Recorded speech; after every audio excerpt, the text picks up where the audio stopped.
Edgar closed his eyes and summoned the wind to his hands, nodding in appreciation of the buffs that the armor granted him. The extra stat points might have seemed small, but they were equivalent to a few levels.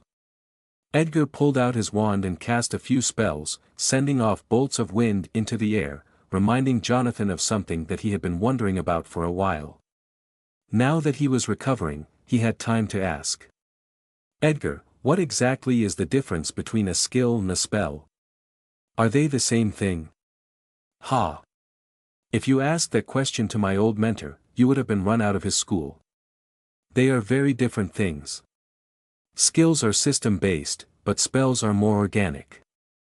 On a basic level, a spell is a mana construct that is not empowered by the system, but more complicated ones are constructed from glyphs, which can channel ambient mana. They can last after being cast, while as a skill ends once the user stops channeling it. Jonathan nodded along with the description. It was a small, but very significant, difference. Those glyphs that he had seen in the catacombs below the ruined city must have been part of spell construct. He had been using the concepts interchangeably, but now he knew the difference. With that in mind, the things that he accomplished with his runes would be classified as spells, seeing as they sustained themselves on something other than mana. If he ended up being able to chain the effects of the runes together, he would be able to achieve the same effects as the glyphs that weaker beings used, but with far more power. We got away from our pursuers, but there are sure to be more. I think we need a concrete plan of attack for our near future, Jonathan suggested a few minutes later, after ruminating on the past few days. We need to get to at least Tier 2 before we can easily rebuff the assaults of the armies roaming this land, and far stronger than that if we are to defeat Granath. The only problem is that the dungeon will be off limits for now. I agree. Strength will make all of our goals much easier to accomplish. However, are you forgetting about the way that this world is constructed? The edge has just as many powerful beings as the center, right? And fewer soldiers roam there as well. Is that not perfect for our needs? Right. The rim, Jonathan said, snapping his fingers. It was a term that he had heard a few people use in idle chatter. That's where those mountains are, the biggest monsters in the world. Surely they would provide a lot of essence. Calm down there, Jonathan. We are nowhere near ready to fight those beasts. You're counting your drakes before they hatch. Jonathan nodded, and wondered internally about why there were so many similarities between the diction of Earth, and the words that people used here. It could all have been to do with the translation function of the system, but it still seemed strange that it was so complete, and that there was a perfect translation for every word that was spoken. It certainly lent credence to the whole multiverse idea that some scientists had posited on Earth, and now that Jonathan was literally in another universe, he could see that they had been right. I suppose you're right. It's training montage time. Jonathan replied, smiling at the last bit. Unlike in a movie, however, this did not entail him completing a few push-ups or swinging a sword a few times. He actually had to do everything that this entailed by himself. However, the rewards would be worth it in the end. Edgar gave him a strange look, but he got the gist of the saying well enough. Jonathan had been lagging behind in the realms of his pathway skills. It was time to change that. Over the course of the next week, as the two men made their way towards the edge of the circle, they trained their skills night and day, on each other, on the world around them, and even in their minds. All of Jonathan's main skills slowly crept up the ranks of apprentice, and he ranked up his fighting style to apprentice as well. You have reached apprentice rank 1 with Flowing Hurricane. In embodying the ideal of your fighting style, you have begun to tap into its true meaning. Before, you were simply parroting the motions that you felt to suit this skill. Now, you feel a deep connection to it on a fundamental level. Of course, this is nothing like true mastery, but you are still progressing impressively fast. +5 to dexterity, +5 to strength. That had been accomplished by fighting against Edgar, and taking the skill to its limits by using it to deal with a mage rather than its normal melee fighter targets. It had been far harder to fight like that against someone who could just barrage you from afar, but Jonathan had eventually made it work, with the key part being his own dexterity. It didn't matter how many mana bolts were shot at him if he could dodge them all. In doing this, he had rounded out the foundation of his fighting style, and it no longer lagged behind his greater martial arts skills. However, the other skills were a different matter, and out of them, only mana manipulation was nearing a rank up. It sat at stage 9, and he was trying to find the key to unlocking the next rank. He knew that it had something to do with channeling large quantities of mana, given the explosive growth that he had seen after using the rune of consumption in the city, but doing so again would be risky. However, as the days went on, without any breakthrough, he eventually decided to risk it. He stopped in the shadow of a ruined bell tower, and Edgar wandered off, training his own skills. Jonathan paid him no heed, instead meditating upon the nature of his mana. Right now he possessed an immense store of mana, at least for a warrior, and he could barely do anything with it. It was a rare battle that he would entirely run out of mana, which meant that it was just sitting there, not doing anything. He needed some sort of heavy-hitting spell that he could use to enhance his powers. Preferably a projectile spell. Over the last week he had been practicing with using mana outside of his body, mainly by extending the reach of his mana saber skill. He was able to stretch it out to almost 6 feet, but that was the maximum before he hit an unseen barrier that did not let him stretch it out further.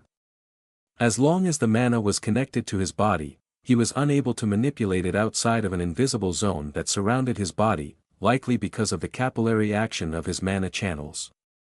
They could only support so much outwards movement. To create what he wanted, he would need to find a way to break off the mana from his body, which he was already able to do in some form through his Hungering Decay skill. Because of the nature of void mana, it wanted to consume anything that it touched, and as a result, it possessed its own motive power, one that would let it leave the boundaries of his own body.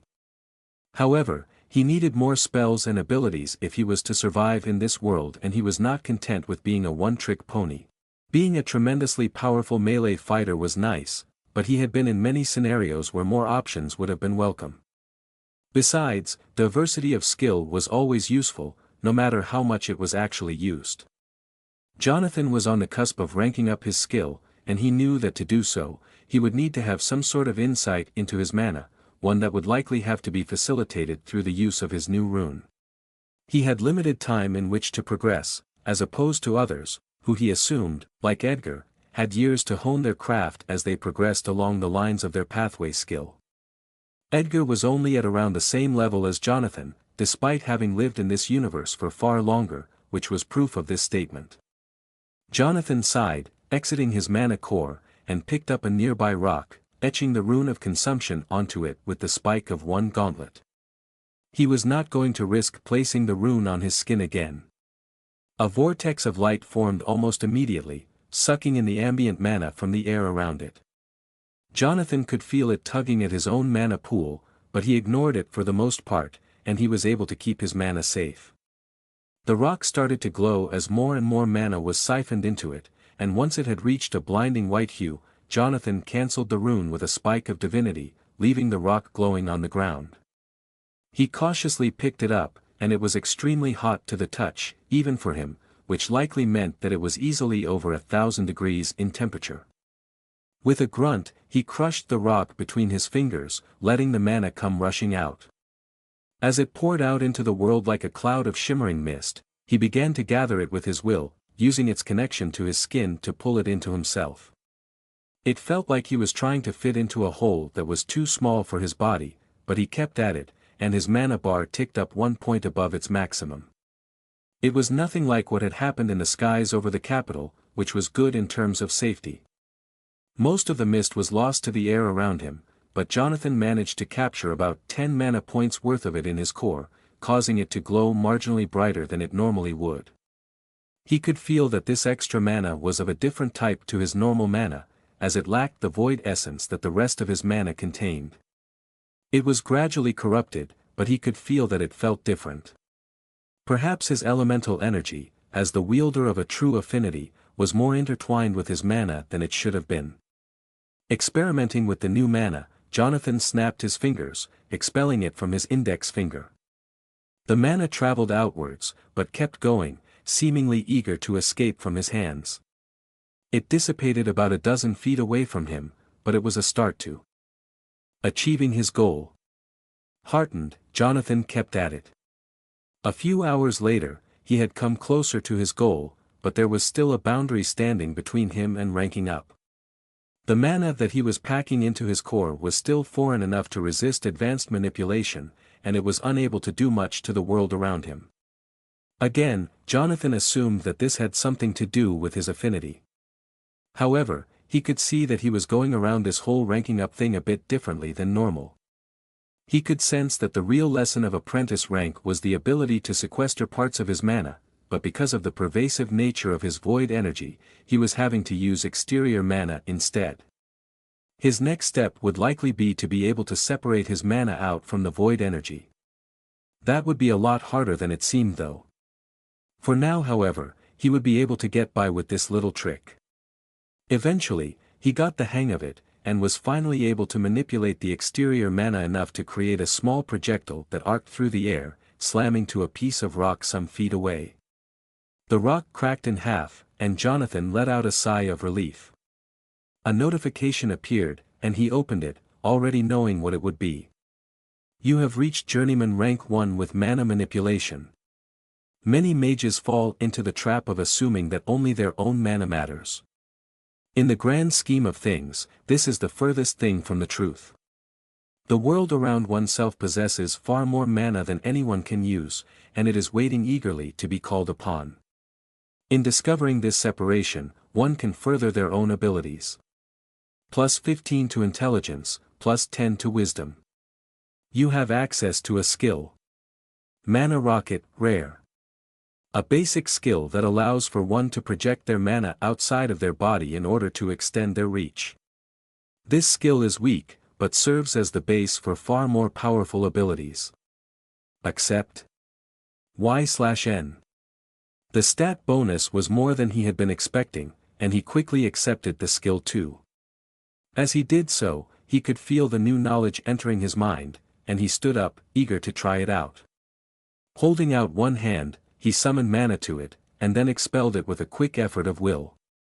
What he had discovered was that for mana to leave one's body, and have any sort of effect on the world around it, it had to be partitioned from the rest of the wielder's mana pool. Now that he had gotten the hang of that, it was time to practice. A small orb of light shot out of his hand and raced towards a nearby wall of the ruin, slamming into it with a dull thud. The stone cracked, but little more happened, because of the relative weakness of the skill.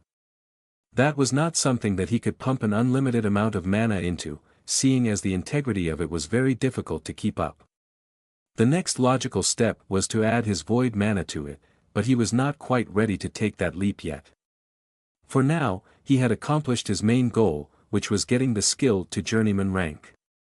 However, he could feel that there was now a literal wall standing in between him and his next rank, a mental block made up of pure complexity. Bridging the gap to expert rank could very well take months, if not years. However, that was a discussion for another time. It was time to find Edgar and keep going towards their destination. The other man had wandered off a few hours ago, and had still not returned. He was presumably practicing some of his skills, but Jonathan was a little wary. What if he had gotten into trouble, or had been apprehended by a unit of soldiers? Jonathan snuck around the side of the ruin, and peered over the ash for his friend. There was nobody in sight. However, there were a few footsteps heading away from him, and he quickly followed them. One of the benefits of his storage device was that he could pack up and leave within seconds in any situation, rather than having to bring all of his goods and chattels along with him. As he followed the path made out of footsteps, more joined into the trail, some of which were far larger than that of Edgar's. Jonathan frowned. He was beginning to get worried. The trail started to widen the further he went, and it seemed to lead to a small town in the distance. It was looking more and more likely that Edgar had been captured. Jonathan picked up his pace, racing along the path at hundreds of miles per hour.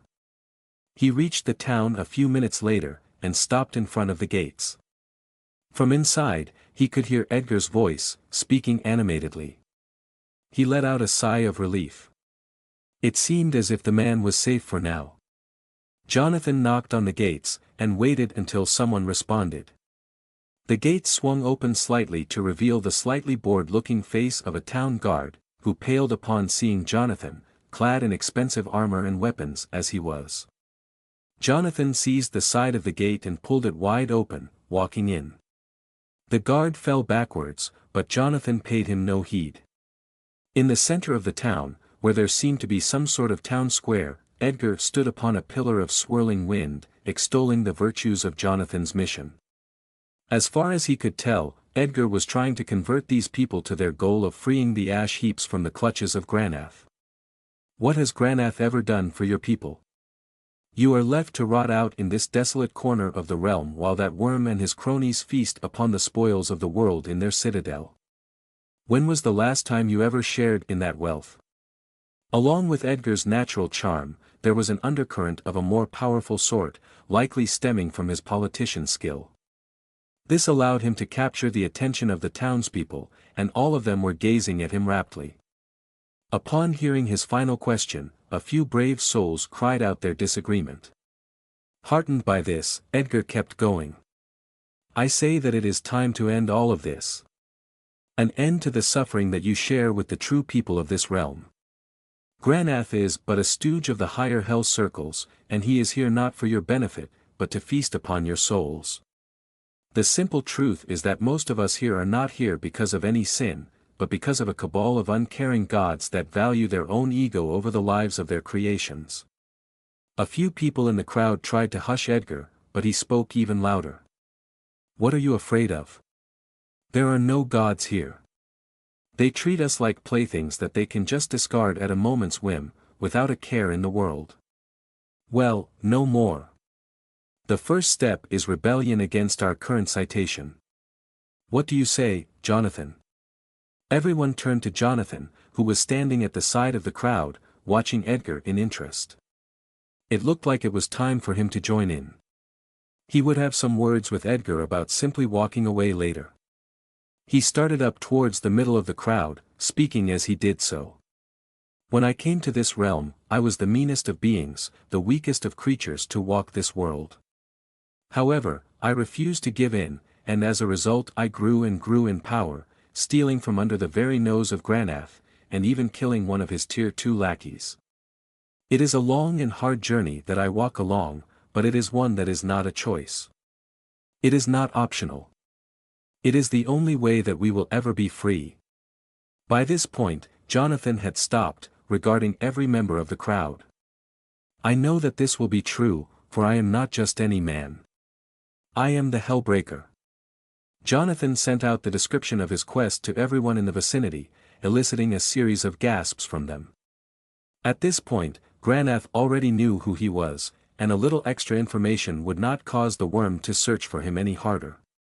To his surprise, most of the crowd knelt in front of him, but a few ran off towards the gates, heading out into the ash.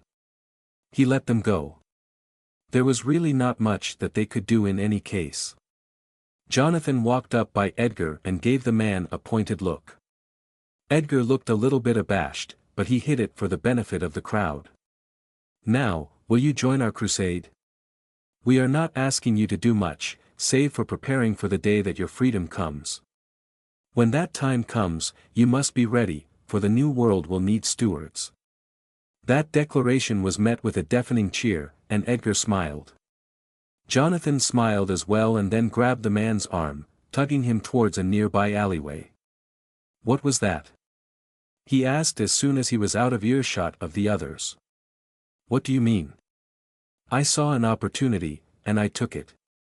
When I was out patrolling, I met a group of gatherers from this town, and they seemed to be impressed by my strength. In a town like this, so far from the center of the world, barely anyone likes Granath, and most of them hate him. Don't you think that they will be punished for this? We won't be here to protect them. Protect them from what?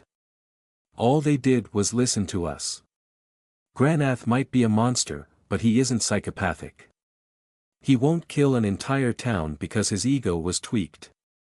I suppose you're right. However, we need to keep going. We cannot linger here for any longer than we need to, Jonathan suggested. Edgar nodded in response, and the two men stepped back into the town square. They did not know it yet, but they had started something larger than either of them combined, the first spark of resistance against Granath and the Hells themselves. However, as of now, it simply was a single town that had been inspired to seek something beyond their origins. A moment later, Edgar raised one fist for silence, interrupting the hubbub of the crowd. I can tell that you all are quite enthused about this, but I must implore you not to spread the word of this until the rebellion has actually started. I would hate for the forces of Granath to kill you out of hand simply because they believe that you are involved in this. The crowd fell silent, taking this message into heart. It was a sobering one, but one that was wise to heed. Although the seed of rebellion had been planted in their hearts and minds, it would be no good if it died with them. Jonathan was still a little bit miffed at the fact that Edgar had drawn them into this, but he supposed that the purpose was sound. Hopefully this would not backfire. The next day, the two men were gone, having left the town behind them. However, the experience was still engraved within Jonathan's mind. He had not expected for the people of the world to be able to resist the domination of Granath, but they had surprised him. He had been a little frosty with Edgar after the whole thing, and the man seemed to realize that he had been a bit rash in the whole thing, but Jonathan eventually came around. Besides, what was done, and he was more of a pragmatist than anything else. There was no point in creating a problem out of something that did not exist. The far more important thing right now was their quest to reach Tier 2.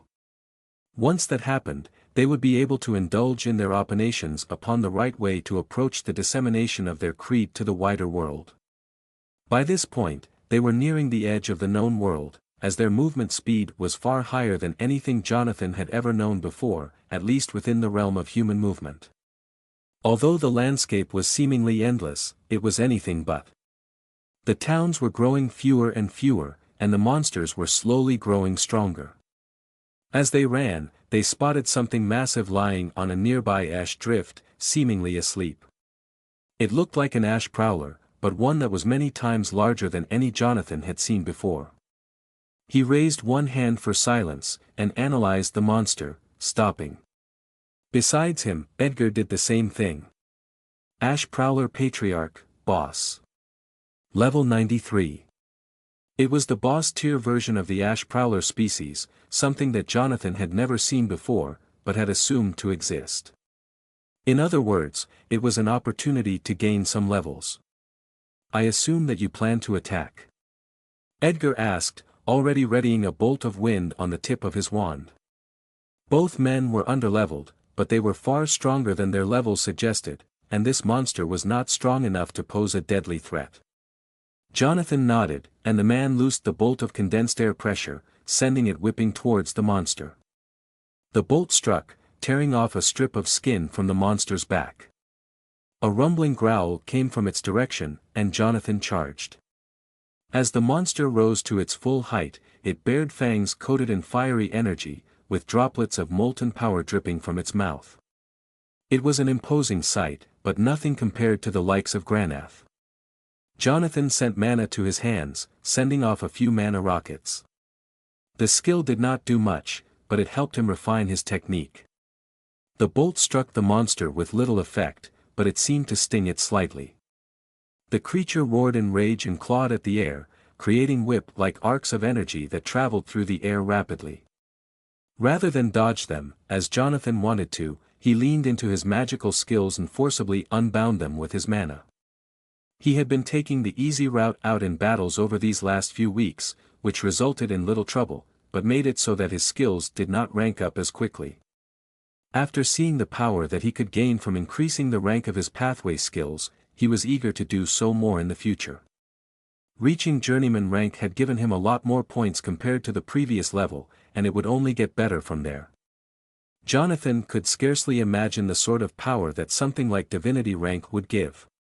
As his mana bolts shot out of his hands, he actively exercised control over them, even after they had left his body.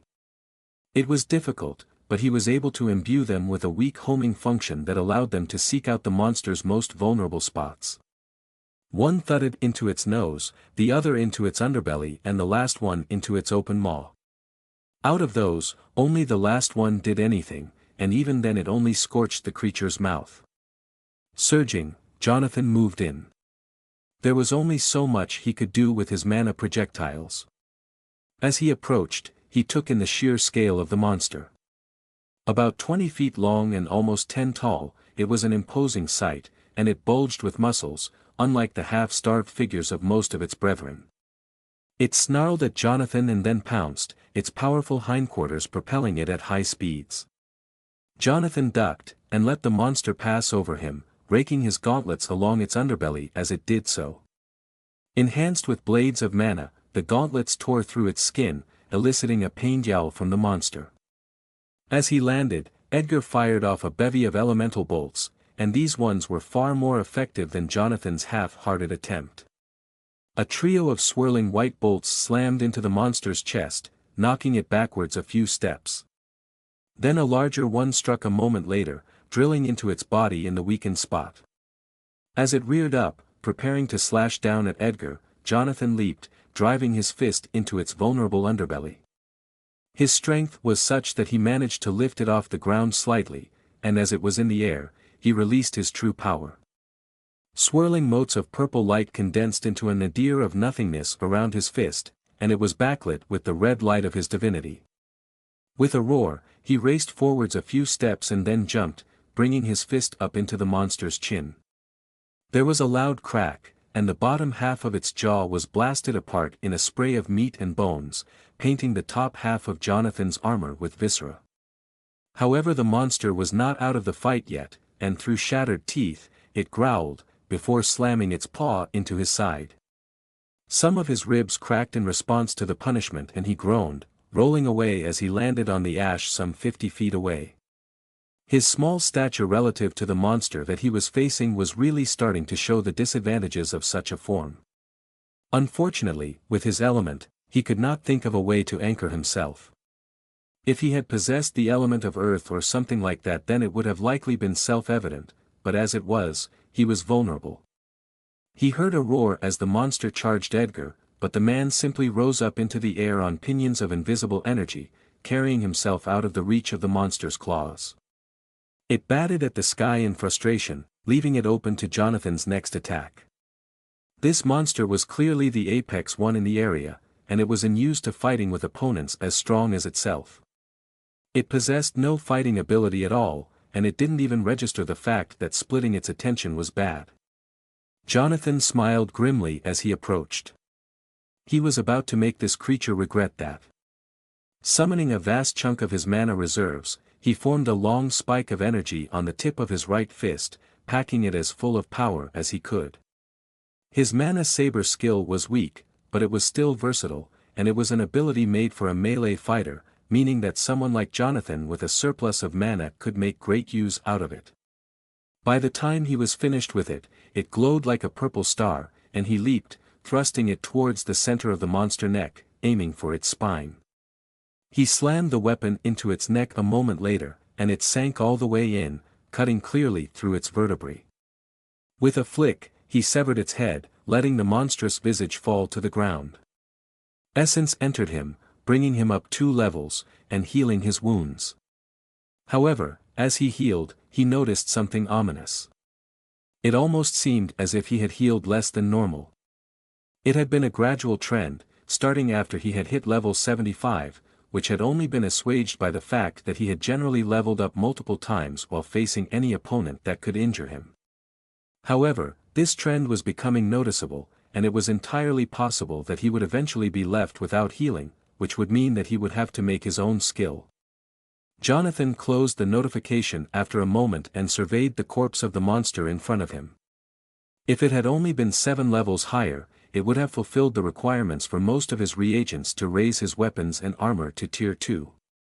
However, they would likely find the required goods further on towards the rim of the world, and the only thing that Jonathan was unsure about was the other materials for the armor in his gauntlets, which was tier 2 dark iron.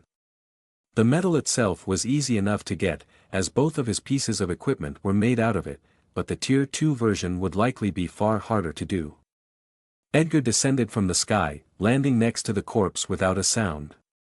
The cloak of wind that kept him up dissipated a moment later. The man was smiling from ear to ear, and Jonathan assumed that he had leveled up. However, as it turned out, that was not the case. "I just took a large step towards my goal of having a true affinity," Edgar explained. "Reaching 15% mastery must have opened up something within me, making me more susceptible to the influence of my element. At this rate of progression, I might get there within the year." "That's incredible. Maybe it will speed up even more once you reach Tier 2, Jonathan suggested. "Hopefully. However, just reaching that level alone would be good enough for me.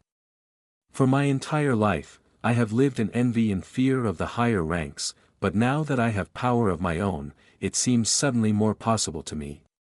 You saved both my life and my way, Jonathan, and for that, I will forever be in your debt." Not knowing how to respond to something like that, Jonathan simply nodded, and let Edgar work the excitement out of himself. Celebrating was good, but it did not take precedence over progression. In any case, Jonathan could tell that this part of the Ash Heaps was perfect for leveling. It would make their task easier. Perhaps they would be able to reach the vaunted status of Tier 2 within a few weeks, which would allow them to go further and further afield. Now that Jonathan had a better idea of the strengths and weaknesses of those around him, just by sensing their aura, he could judge that monster that the system had sent after him as being about mid-Tier 2, somewhere in between himself and Granath. If he could kill one of those, then the essence gains would be astounding. To think that a bit over a month ago, he had been the most pathetic creature in this world, without a level to his name. Jonathan smiled at the thought, and as he and Edgar continued on into the wastes, past the titanic corpse, he felt good for the first time in a while. With the promise of power stretching out in front of him, unmolested by the forces of Granath, at least for now, he had the opportunity to truly let loose and grow. More than his quest, more than his goal to kill the gods themselves, he wanted to become the most powerful being in the universe. He needed that power so that nobody would ever be able to control or threaten him again. He would raise himself to the height so that nobody else would ever have to go through what he had before. He had no idea how that would work, but it would sort itself out in the end. After all, dead men did not feel regret. The next few hours went by in a flash, with dozens of monsters coming and going, turning into nothing more than sources of essence and broken flesh by the time that Edgar and Jonathan were done with them. There were no more peak Tier 1 monsters, with most of them being mid-level beasts that did not provide enough essence to level up, or even enough to budge the requirement by a noticeable amount. With the amount of strength that Jonathan had on top of his level, the only effective way to gain power was to defeat monsters more powerful than himself. He went through these monsters, consequently, on autopilot, with them barely registering in his mind. He was powerful enough to kill them in a single punch, without even using any enhancements. As they traveled, the environment began to change, and for the first time, the living mountains in the distance became larger. They were still easily thousands of miles away, but they were closer than before. By the time that Jonathan reached them, he would be a Tier 2. He had been intrigued by the description within the tome in the library all those weeks ago, the one managed by the demonic librarian Janessa. He felt a twinge of regret at the memory of the town that he had left to founder in the wake of his passing, with all of its inhabitants dead, save for the 2 defenders that had been left alive. They had treated him unfairly in the aftermath, but it was somewhat deserved. Jonathan had left a trail of blood and violence across the realm, and as his power grew, it would grow in turn. However, that was the cost of power. As one became a greater being, their footprint on the world around them became larger as a consequence. It was simply the way of life. The gods were the ultimate incarnation of this ideal, as their reach extended across the entire universe. If they could do such a thing, then there was no reason that he could not do so also. It was simply a matter of will and power. As the mountains grew on the horizon, so did the average levels of the monsters that they faced, and their numbers. Out here, there were few settlers and even less soldiers to cull the numbers of the beasts, allowing them to breed at incredible rates and grow strong off the essence of one another. Most of them were the same types that Jonathan had already fought, but stranger variants of monsters were starting to come out of the dark places of the world to fight him. Tentacled horrors with dozens of eyes lurked in the shadows near the ruins of the hundreds of desolate buildings. Burrowing worm-like monsters that waited until their prey was directly above them to strike. Flying beasts that descended from eyries that were located on the tallest of towers. Most noticeably, however, the land was no longer the endless flat expanse that it had been before. Now there were hills everywhere, and rocky outcroppings breaking up the monotony of the ash. It certainly made for a change of scenery. One of the main features of this world was the sheer lack of variety in the surrounding land, but now that Jonathan and Edgar were traveling where Free had ever gone before, they were seeing sights that were quite frankly beautiful. Large cliffs made out of shimmering onyx stabbed up through the ash, and monsters roamed the lands freely, and in far greater numbers. Up above, the sky shimmered faintly, as if they were starting to come near the edge of the world. It was hard to track time in this place, but they had been traveling for weeks, and had crossed thousands of miles in that time. As the two men neared an especially large outcropping of rock, Jonathan sighed. They had been traveling for so long without stopping for anything more than a few hours. He knew that neither of them needed any rest or even food at this point in their journeys of power, but the endless walking was starting to infringe upon his concentration. "Edgar, shouldn't we stop at some point? Make a base for ourselves? It would be helpful to have somewhere to retreat to if we end up drawing down a horde of high-leveled monsters on ourselves. In addition, we should probably have somewhere to retreat to in case things go south. But, we are going north anyway, that is not such a bad idea. With our powers we can easily create a shelter on the side of a mountain, maybe even more than one to suit our wanderings. We have a lot of time available to use in any case." Edgar looked up at the towering mound of stone that stood about a few miles distance from them. "In fact, this spot looks as likely as any to be the site of such a dwelling space. Yes, it certainly seemed more defensible than any of the other hills that we have come across during this journey. Let's go check it out then, I guess." True to his word, Jonathan waited until he was standing in front of the mountain, about a minute of casual running later, and gazed up its side. The mountain was sheer, but not overly so, and there were plenty of nooks and crannies that could be used as the basis for a shelter. There were no natural caves, which would have made their job easier, but they had the abilities to make such a thing. Jonathan suddenly had a vision of a nearly impregnable fortress cut into the side of the rock that would be proof against almost all manner of attack. He and Edgar could stockpile their treasure within it, train there, and even rest there, if the need arose.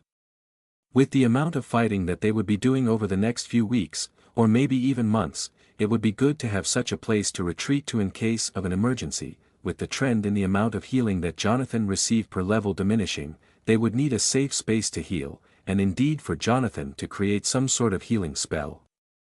They had only possessed one healing potion, and it had already been used, meaning that from now on, the two men were on their own. Jonathan ran up the side of the mountain a moment later, spotting a place that he could possibly begin to dig into the side of the rock face. Most of the mountain was made out of hard stone, but a few places were cracked, providing an entrance point for any efforts in the field of excavation. Jonathan paused in front of one such spot, and then started to slam his gauntlet fist into the wall, sending up showers of rock. The rock was surprisingly tough, but with the gap in the side, it was easy enough to break apart. Large chunks of rock fell down the side of the mountain past Jonathan, and Edgar quickly flew up, using his wind powers to direct the boulders away from Jonathan. He also used his wind abilities to clear out the dust rising up from the rock, allowing Jonathan to see properly.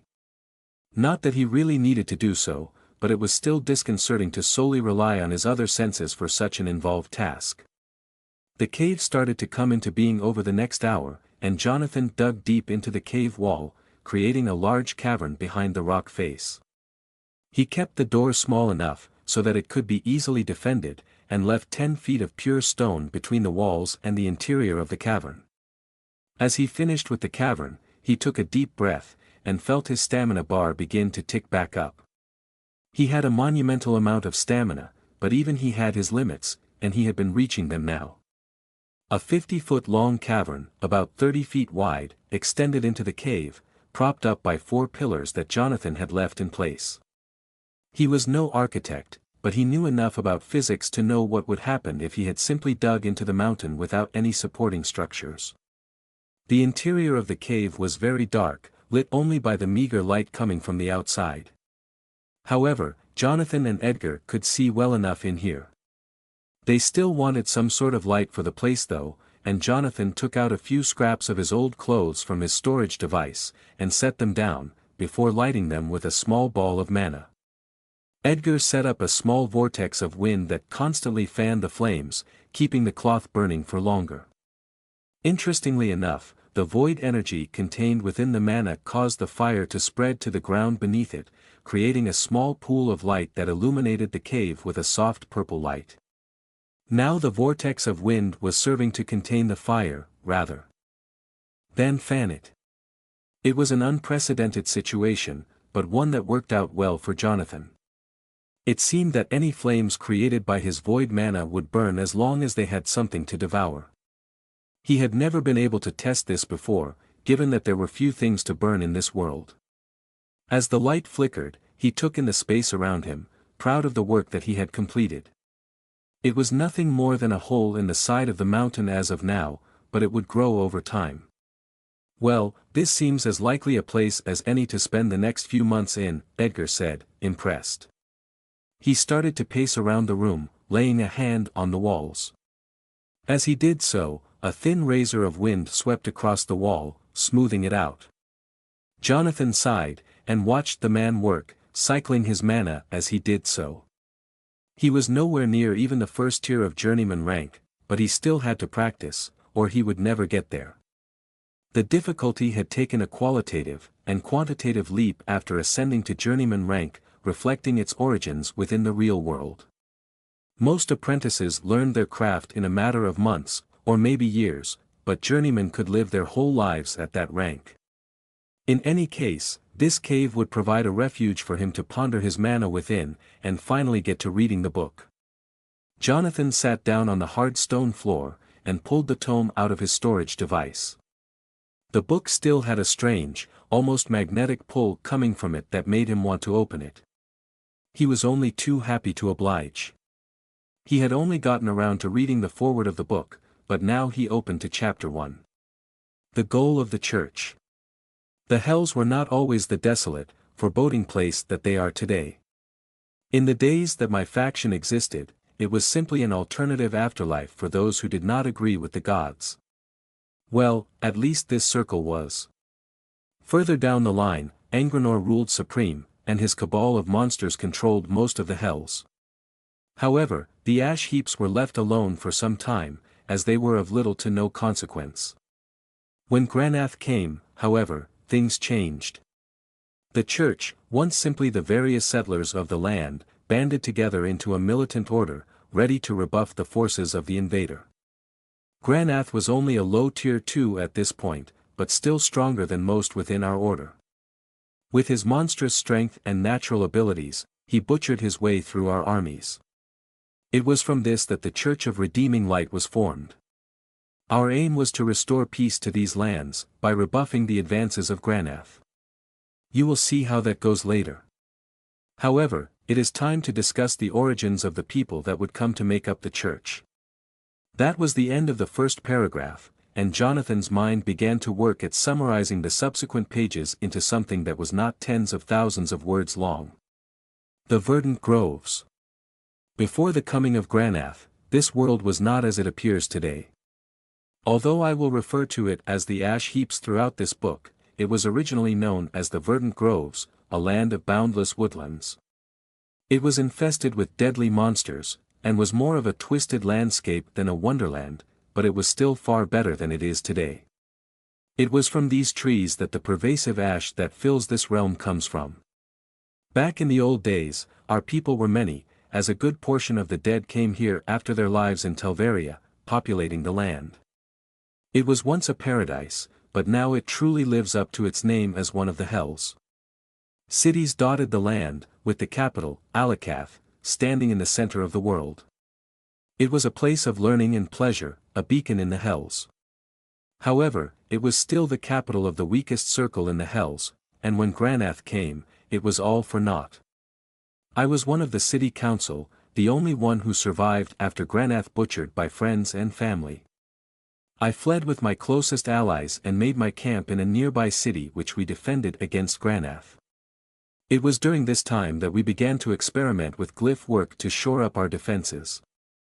It is known to almost none, but the ash heaps exist on a bed of bones, bones that served as fertilizer for the trees that once spread across the land.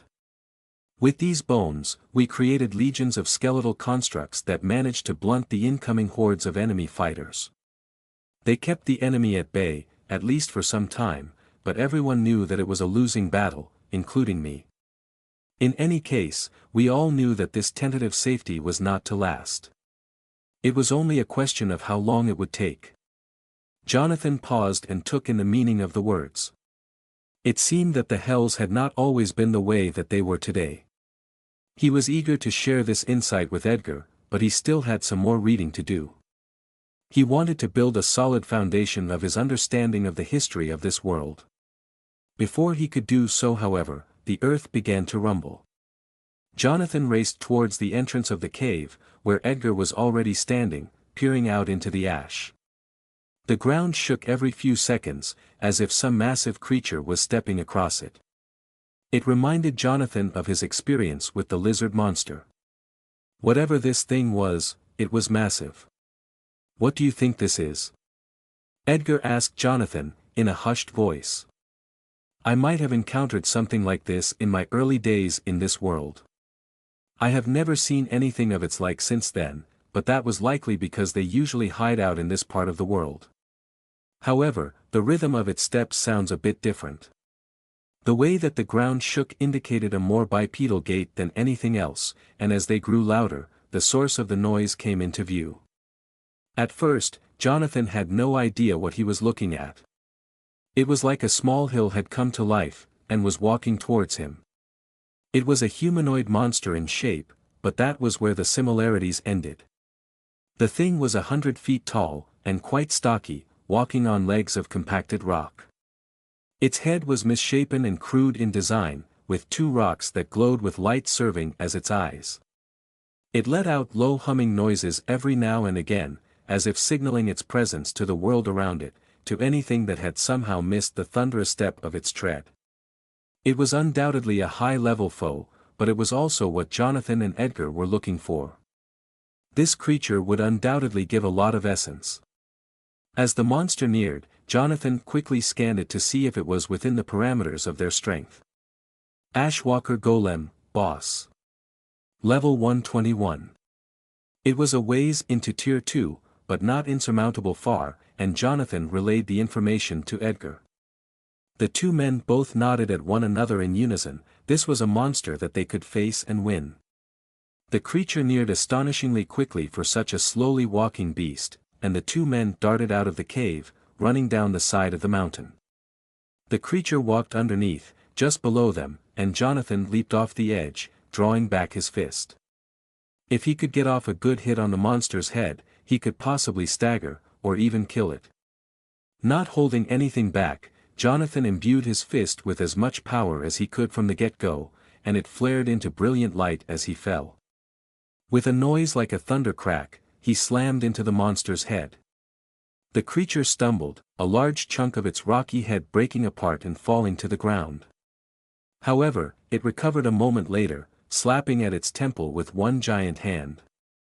Jonathan flitted backwards, avoiding the slap. When it hit, the surrounding land echoed with the force of the blow.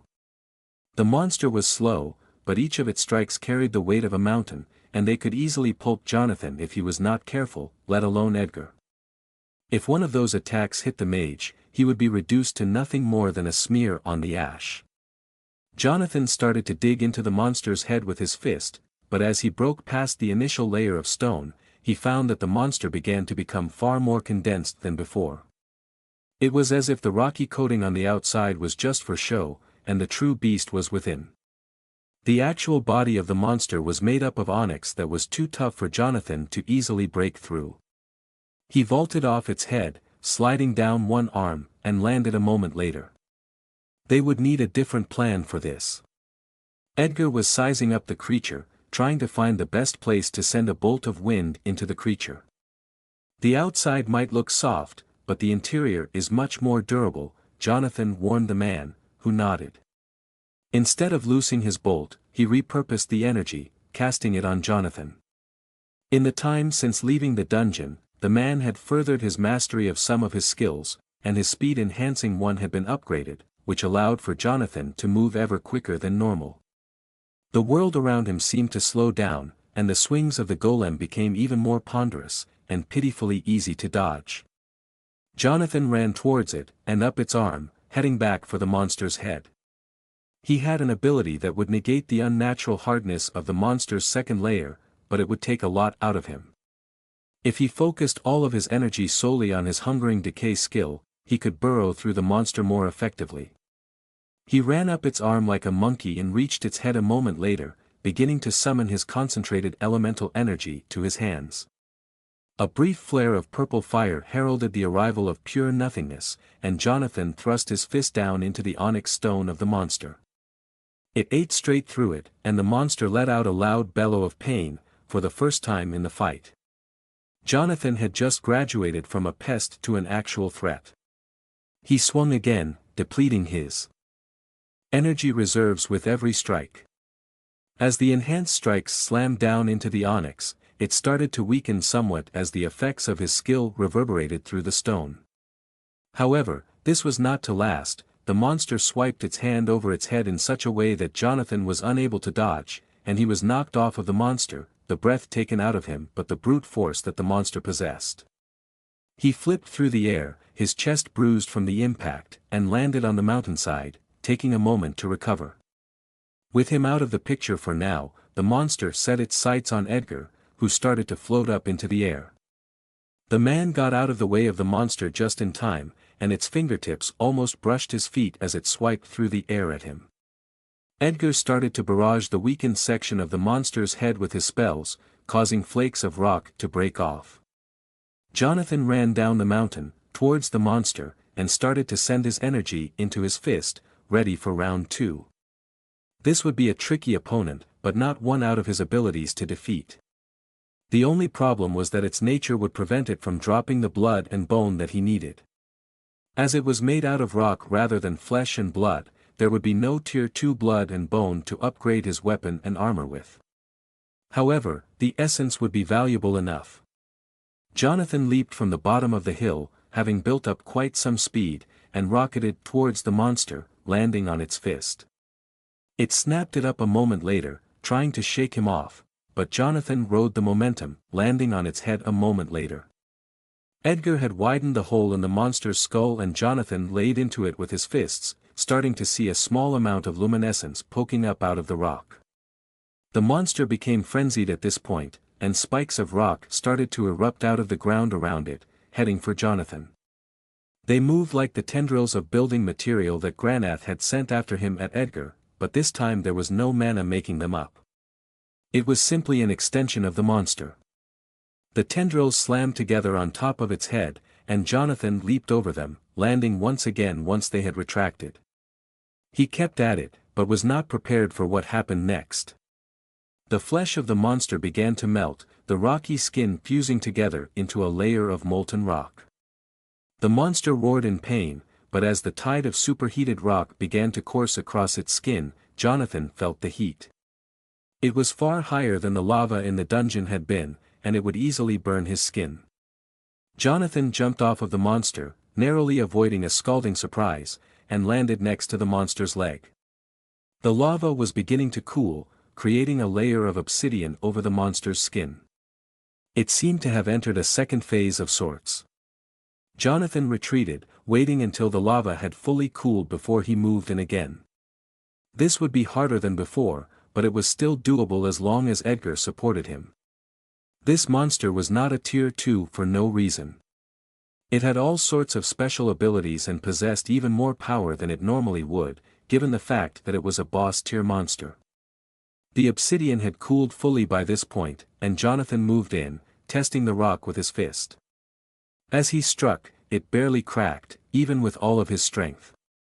The monster stamped the earth, and Jonathan was tossed off his feet as the ground buckled beneath him, sending him flying into the air. A moment later the monster blurred, showing more speed than it had before, and swatted Jonathan out of the air, fracturing his bones. He slammed into the ground, groaning, and rolled to the side as the monster stomped again, trying to crush him. Jonathan's entire body hurt, but he kept going, looking up to see Edgar gathering up the mana from the air around him, preparing a powerful attack. Jonathan only needed to stall the monster for long enough to let Edgar strike, although he had no idea how much damage it would end up doing. Edgar was powerful, but he was not that powerful, and although he had greater stopping power than Jonathan, at least sometimes, this monster was on another level.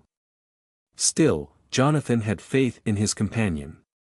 He weaved around the monster, dodging tendrils of obsidian that rocketed out of the ground towards him. All of the monster's attacks had taken a qualitative leap forwards, and they were faster as well as stronger. Jonathan found himself hard-pressed to avoid the strike, having to push off of them as they came to get out of the way in time. His wrists creaked as he did so, but he managed to forestall serious damage for long enough for Edgar to send off his attack. A lance of pure energy shot down from on high, limned in the light of Edgar's wind elemental energy. It slammed into the monster's head, driving it to one knee. The attack started to spin midair, drilling down into the creature's head. Small bits of conceptual power carried off the chunks of rock that the attack tore off, stopping the monster from repairing itself. It was a clever use of the weight-negating effects of Edgar's more advanced applications of his element, and Jonathan could not help but be impressed. He still had a part to play though, and he ran forwards, and up the monster's arm, which was dangling to its side. Jonathan scurried up it, using the small whirls and knobs left by the cooling lava to pull himself upwards. A moment later, he was at the beast's head, ready to strike. The area was cracked from Edgar's attack, and Jonathan drove his fist down into it, infusing it with all of his different energy types. Red light mingled with purple, all summoned by a patch of pure nothingness. It came down like a meteor, right into the crack. There was a loud snap, and the crack extended, racing across the creature's head. A moment later, the thing fell apart, and the monster fell to the ground, turning into nothing more than a pile of rocks. Jonathan leaped off gracefully at the end, as the essence rushed into him. He reached level 93 with the surplus power, and grinned as he came ever closer to tier 2. However, unless these high-leveled monsters were common in these parts, it would take a lot longer for them to reach the next tier. Besides, Jonathan had some goals before the ranked up, no least of which was to bring his pathway skills all up to journeyman rank. With the amount of time on his hands, that would not be an insurmountable challenge. However, it would still take weeks, if not months to do so. Jonathan cracked his knuckles as Edgar descended, smiling happily as he did so. There was no deadline for him to clock in by. No rent to pay. No taxes. Just constant existential dread. It was definitely a step up from Earth. Jonathan and Edgar made their way up the mountain, leaving the pile of rocks behind, a legacy of their fight. The first thing Jonathan wanted to do was to increase the defenses of their cave. If monsters like that roamed the lands, then they would need to step up their game, or else they would be able to simply destroy the cave in the blink of an eye. It was out of sight, the first protection, but Jonathan wanted to set up a few runes around it. Alright, maybe more than a few. Over the next hour or so, Jonathan roamed around the cave entrance, creating a web of runes that glowed faintly against the rocks. Runes of hatred coexisted besides runes of beckoning, which would hopefully entice any weaker creatures to their deaths. A large knot of hatred runes stood at the very mouth of the cave, ready to take out any of the more powerful creatures that roamed the wastes. About a dozen of the runes were layered into a single spot, large enough to see them all individually, but small enough that any sufficiently large monster would not see them until it was too late. Hopefully it would either kill or cripple anything that came their way. In addition, Jonathan experimented with his third rune, trying to devise a trigger method to set up runes that would go off when he decided for them to do so. He modeled this off of his gauntlets, which were covered in mostly inactive runes, and managed to create a trio of runes of consumption in front of the cave. If anything stepped on them, he would be able to pulse divinity into them, setting them off, and tearing the mana out of whatever was unlucky enough to trigger them. If he was a greater master of his craft, he would have been able to link the runes all together, in order to set up a recursive divinity cascade, where the divinity released from triggering one of the runes would power the others. However, that was a job for later. Right now, he needed a few more ranks in the skill to be able to do so. Experimenting with the runes granted him an additional rank, but he could tell that it would take a while until he was able to achieve what he wanted with it. Comparing the freedom of his mana manipulation to the current state of affairs with his runes was like comparing a crayon drawing to a painting. Eventually, he finished up, and beheld the fruits of his labor. A web of glowing runes stood in front of the cave, and while they did not look like much, merely a patch of faintly illuminated ground, Jonathan knew of the power that they contained. A rune of hatred would tear apart most lower-level monsters, and the rune of beckoning would entice them to their deaths. Jonathan would have to be on standby to replenish the runes if the worst came to worst, but it was a good defense, for now. Inside the cave, Edgar was etching a series of runes deeper into the mountain, in order to create a place to store things, and to work on one's skills in peace. Jonathan walked back into the cave, and saw the man in a far corner, wielding a drill made out of wind. The skill was burrowing into the rock, slower than simply using his fists. Had been, but much more precise as well. Jonathan watched the other man work, leaning against a wall in the meantime. Edgar finished up 15 minutes later, revealing a small chamber that was set into the rock, with a good portion of it out of sight. It was darker than the rest of the cave, as the extent of Jonathan's light did not reach there, but it was still bright enough for both of them to see easily in, on account of their enhanced senses. How did the perimeter defenses go? Edgar asked. He knew about the runes, but did not know what they actually were. As far as he knew, they were just another skill that Jonathan had access to. Pretty well. They should be able to deal with most of the weaker monsters that might stumble across this cave, and serve as a deterrent to the stronger ones. This cave is slowly shaping up to be more of a home than before. Well, perhaps we will be able to get some decorations in here during our time spent fighting. A few sofas of monster leather, maybe a fireplace. Those would all serve to make this experience a lot more comfortable. We might be in hell, but we do not need to live like we are there, Edgar replied, revealing more of his deep-rooted wisdom. Jonathan smiled slightly and nodded in response, as he moved towards the small chamber in the back. The place was about 10 feet wide by 10 feet long, providing just enough space for someone to sit down in and have enough room to also practice their skills or martial abilities if they so desired. Jonathan would be able to use his flowing hurricane style in here, and Edgar would be able to use some of his wind abilities as well, all without gaining the attention of the monsters in the ashen wastes nearby. It would be good in the coming months as they tried to remain safe in the face of the hordes of monsters that would be sure to be drawn to them. Deciding to test out the room instantly, Jonathan started to weave through his fighting style's various moves, seeing if he could pull them off safely within here. He did not limit his speed or power, and every time he punched the air trembled, but there was still enough space for him to pull it off safely. Nodding in satisfaction, Jonathan exited the room, and went back into the main part of the cave. The purple fire was still blazing in the center of the room, creating a homely, if somewhat strange, atmosphere. Satisfied? Edgar asked Jonathan, wondering what the man thought of his addition to the room. Very, Jonathan replied, nodding. He was glad that Edgar had possessed the foresight to create such a thing, as it meant that he would not have to leave the safety of the cave in order to practice. Well, relative safety.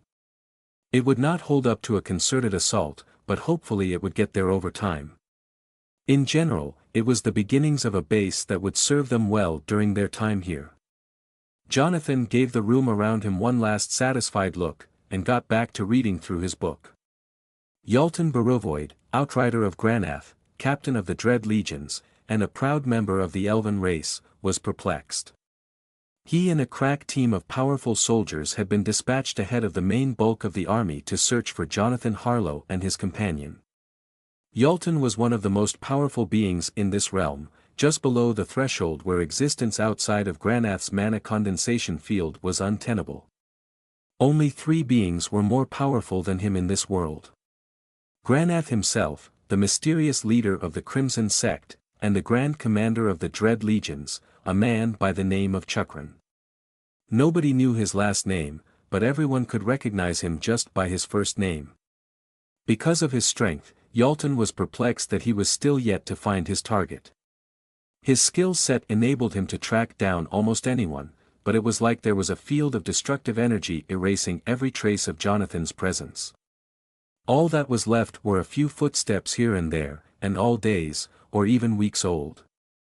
It was a uniquely frustrating experience for the man who normally knew no limits within this world.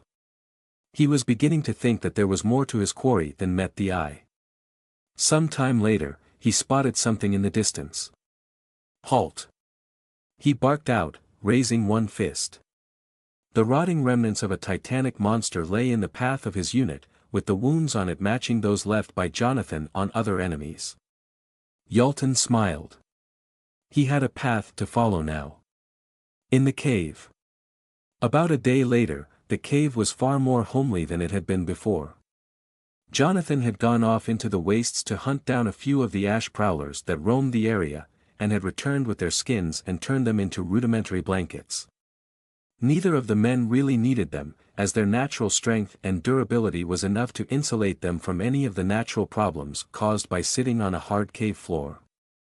However, half of the benefit of such a thing was psychological, and it provided a sense of comfort that helped to alleviate their situation. Although they had each other to banish the boredom, they were still living within a tiny cave, at least compared to the cities that most of the people of this realm lived in, with only blank cave walls for a distraction. That and gaining power of course, which made it all worth it. Jonathan had been intermittently working on his fighting style, which, while it did not improve overmuch in the safety of the cave, still improved. As he progressed through the ranks, his knowledge of the pathway skill in question would have to grow more comprehensive. It would become harder and harder to rank up the skills, even for ones like mana manipulation which simply needed one to master a sufficiently advanced skill in that area. For something as ephemeral as a fighting style, whoever determined what was advanced or not? Was it efficacy? Was it power? Jonathan certainly did not know, but he still went through the motions nonetheless, seeking greater understanding. Edgar did the same thing for his own skills, spurred on by the fact that Jonathan had achieved journeyman rank in the skill that he was supposed to specialize in before he could do so. Eventually he suspected that a breakthrough would come of its own accord, but that would never happen without him trying to achieve it. "How's it going in there?" Edgar asked, shouting from the other room. Jonathan paused his gyrations and wiped a single drop of sweat off of his brow. His armor stood in the corner of the room, next to his gauntlets. In order to reach a greater understanding of his body, it needed to be mostly unencumbered. Well enough. Jonathan meant it too. He was sinking into the mindset of a being with hundreds, or even thousands of years of life before him. Initially, it had filled him with a vague existential dread, but as his mind progressed, aided by his levels, he gradually grew to be able to exert great control over his emotions. He no longer grew bored any more to the same extent that he had used to, and the thought of immortality only brought him pleasure. He was a far cry from the man that he had once been. Jonathan could not see Edgar, but he could tell that the man had nodded in response. At this point, his senses were acute enough to pick up on things that were happening in other rooms. The bulk of his sensory increase came about from his thresholds, but some of it came from leveling up as well, a small part to be frank, but still noticeable over dozens of levels. He could read the air currents to a small degree, at least if he was inside, where it was sheltered. It was a useful ability in battle, but one that there was no real way to train. It was more of an instinctive thing than anything else, and he did not have a corresponding skill for the ability. Jonathan started back up on his training, moving through his various stances and attacks as he pranced around the small antechamber that had been made for this purpose. It was slow going, but it would eventually pay off. After about another hour of this, Jonathan stopped, and went to training a different ability, his mana abilities. Using his mana rocket skills, he practiced siphoning off bits of his mana, using them as small projectiles. The attacks glanced off the walls, only dealing a minuscule amount of damage, but Jonathan could sense the potential that they contained. Because of the nature of the skill, he was unable to blend in his void mana yet, seeing as the entire purpose of his skill was to use excess mana, unconnected to his element, but he knew that he could find a way eventually.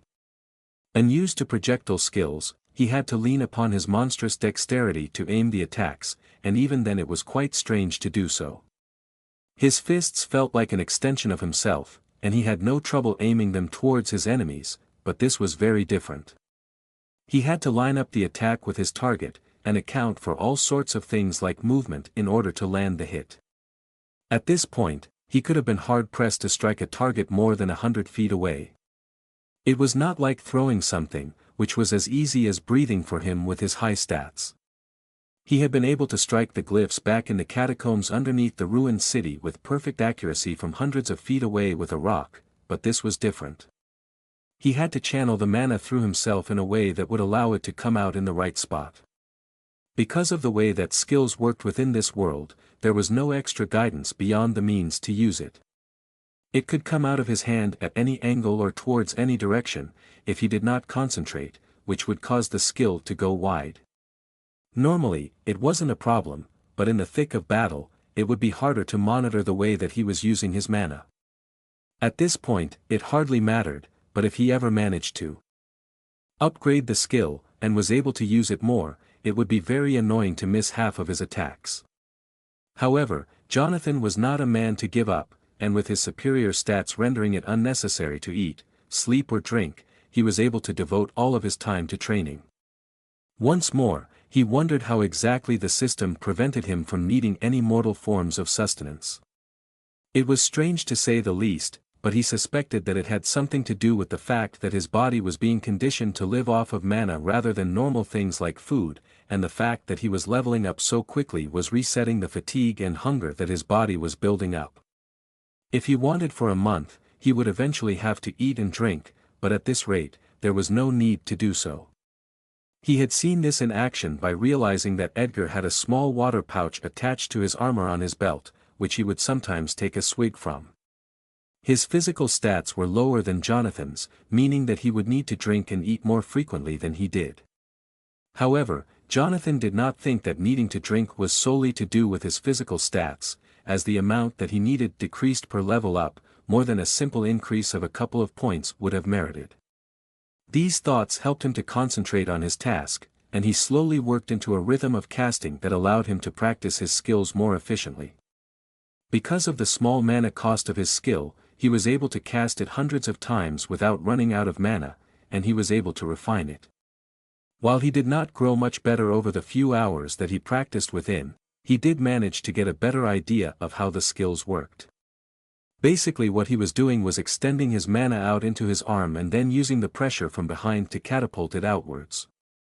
It was easier with excess mana, but the skill allowed him to mimic being in that state by filling his mana channels. He was slowly realizing that there was far more to this world that met the eye, but there was an almost incomprehensible gap between his current state and true understanding. Jonathan slowly became more acclimated to using his mana in this new way, and eventually he was able to reach an appreciable level of understanding, and he left his chamber to meet Edgar. He was ready to fight some more monsters, hopefully ones that were weak enough to test his skills on. Although there were infrequent Tier 2 monsters roaming around out here, they were too rare to be counted on, and if the two men were to hope to reach the next tier, they would need to fight whatever they could get, and increase their power in other ways. Edgar was practicing with his elemental abilities, sitting on a pillar of concentrated energy in the middle of the room, but when Jonathan left his own space, Edgar cracked open one eye. "Ready to hunt some monsters?" Jonathan asked the other man. "Of course," Edgar replied, banishing his pillar of wind, and landing softly on the floor. Jonathan headed out of the cave first, spotting a small pack of ash prowlers roaming around the bottom of the mountain, likely looking for food. They looked half-starved, but that would only mean that they were more dangerous in a fight, as their desperation would outweigh their common sense, as little of that the beasts possessed. Jonathan summoned crackling power to his fists and raced down the mountain, with Edgar floating behind him. The monsters looked up and started baying wildly at Jonathan, starting up the mountain. Jonathan reached them first however, and started to spray them with his mana projectiles, causing the creature to yelp in pain. He withdrew slowly, sending more projectiles after the monsters, using the natural slope of the mountain to keep them away from him. He slowly whittled down their health over time, in time for Edgar to reach him. Between them, they sent bolts of energy down at the mid-level monsters, who were tougher than the ash prowlers that Jonathan had faced upon first entering this world. Their levels were about the middle of Tier 1, which meant that they had a decent amount of health to soak up the damage that the two men were outputting. Both of them could have ended the monsters in the blink of an eye, but they refrained, in order to train their mana. If the monsters had been an actual threat, they would have pulled out all the stops, but as it was, the creature would barely have even damaged Jonathan if they managed to land a hit, meaning that he was basically invulnerable against them. He could feel his control over his skill waxing as he tested it against real opponents that moved away from his strikes. Only about half of his attacks were landing, mainly because of the fact that his high dexterity was allowing him to track the monsters. It was unreasonably hard for him to pull off the skills, and he wondered if there was something else to it, as he could see Edgar effortlessly sending off unerring bolts of elemental power. So far, the man had not missed once. It caused Jonathan more than a small amount of annoyance, but he kept it in rein, using the anger to focus his own attacks. One of the keys to surviving in a world like this was being able to keep your emotions in check, and knowing when your ego would have to bow to common sense. Jonathan would have been captured back in that city if he had tried to face up against Granath rather than simply running away, and he knew that the worm had only failed to apprehend him because he had been unfamiliar with his skills. Now that the worm knew about his skill set, he would send fighters after him that would be able to apprehend him properly. The only way to stop this was to either grow in strength until he was unstoppable, or diversify his skillet. Out of those two things, the latter was far more reasonable. If he had years out here in the ash, he could level up past Granath, but he suspected that there was something else at play here. There was no way that an entire world would have been stuck at Tier 2 for eons, unless there was something else going on here. Likely, there was no way for anyone to grow beyond a certain amount of power, at least in levels, which was probably why Granath had not personally come after Jonathan. He had probably increased the amount of ambient energy around his palace in order to sustain himself. Now that Jonathan realized this, he remembered that he had felt slightly more energized in the bounds of the palace than outside of it. Everything was suddenly making a lot more sense. It was why the name of Granath was used more as a threat than anything else, as the worm was unable to physically come after any rebels. Instead, he would send his legions out to do his bidding for him. As the monster died, Jonathan began to see just what this meant for him. Granath himself would have been almost impossible to evade for any meaningful amount of time, but the weaker fighters that the worm would be forced to send after Jonathan and Edgar would be easier to deal with. They would likely still be too powerful to defeat, but at least they would be possible to run from. If Granath had been able to leave his palace, he would have been able to catch up to them in a matter of seconds with his incredible speed. The worm was too physically, let alone magically, powerful for them to deal with in their current state, and any fight against him in any sort of serious capacity would quickly end in their deaths. Jonathan would be able to hold his own for a few seconds if he pulled out all the stops in terms of his abilities, but he would simply die as soon as they wore off, either from Granath himself, or from their aftereffects. It was a bleak state of affairs, but as Jonathan finished off the monsters, he saw that he was working as hard as he could to rectify them. There was nothing else that he could do except train and get stronger. When the fateful day came when he would have to fight Granath, then he would be as ready as he could be, ready to liberate this land. Although he was not a man who would consider himself a hero, he knew that his tendencies sometimes blended with that of a hero. He was not one of those edgy fictional characters who refused to acknowledge the fact that they were heroic in nature. He did not feel dismayed at the thought of being seen in such a way. However, it was not really who he was. Power motivated him more than justice or saving people, but usually in this world, those things came hand in hand. Of course, he could get the same amount of, or perhaps more, power by killing the people that he tried to save, but at least he knew that was just pure evil. As he left the corpses behind him, he began to sense the beginning of a breakthrough in his mana rocket skill. As Edgar headed back up towards the cave, Jonathan closed his eyes and began to feel for his mana core, and its connection to his void energy. Although they were seemingly intertwined, they were still separated slightly in reality, and as he peered into their depths, he realized that he could use the void energy to subtly taint his mana even more than normal, in order to create a small layer of foreign mana that he could skim off and use for his skill. The next time he cast his mana rocket skill, it was purple, and when it hit the ground, it left a sizable crater. Jonathan smiled as the notifications poured in. Now he had a solid base to work from. Elemental Mastery has reached 8%. After that was a skill notification, which Jonathan quickly opened.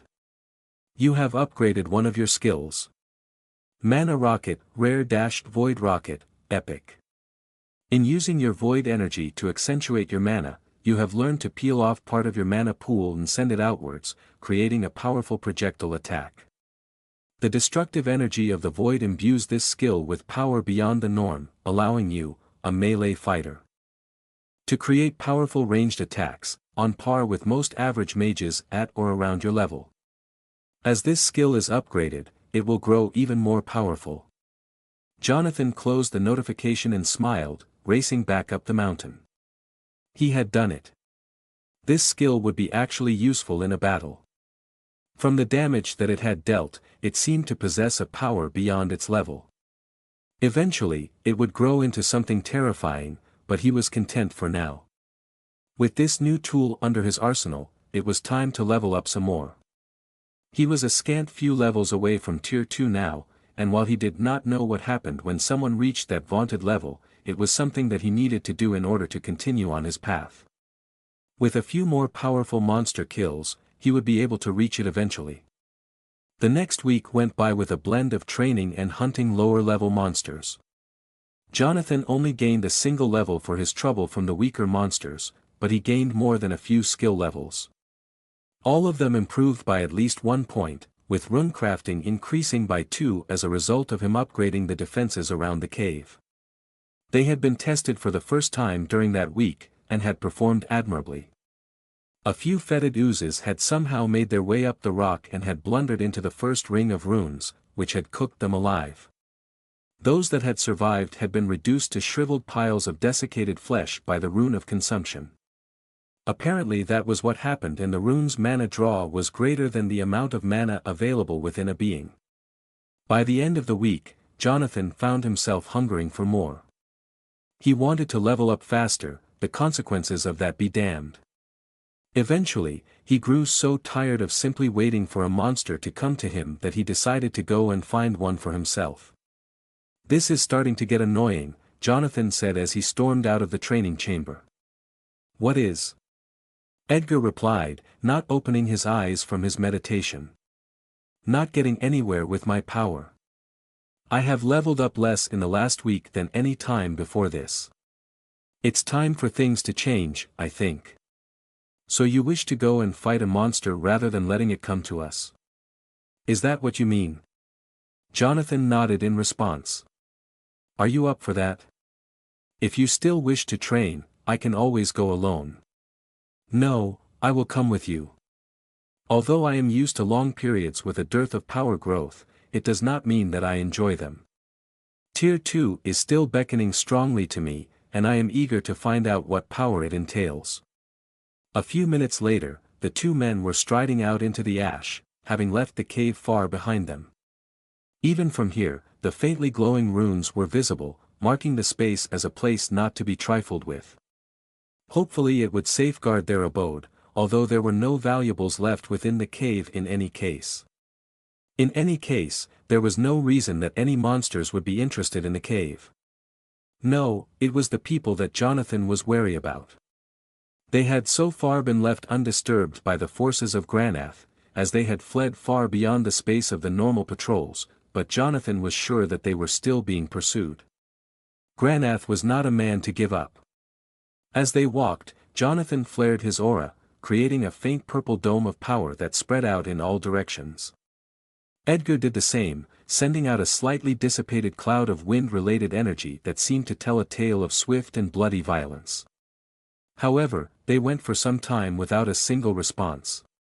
It seemed that the more powerful monsters were even rarer than Jonathan had thought.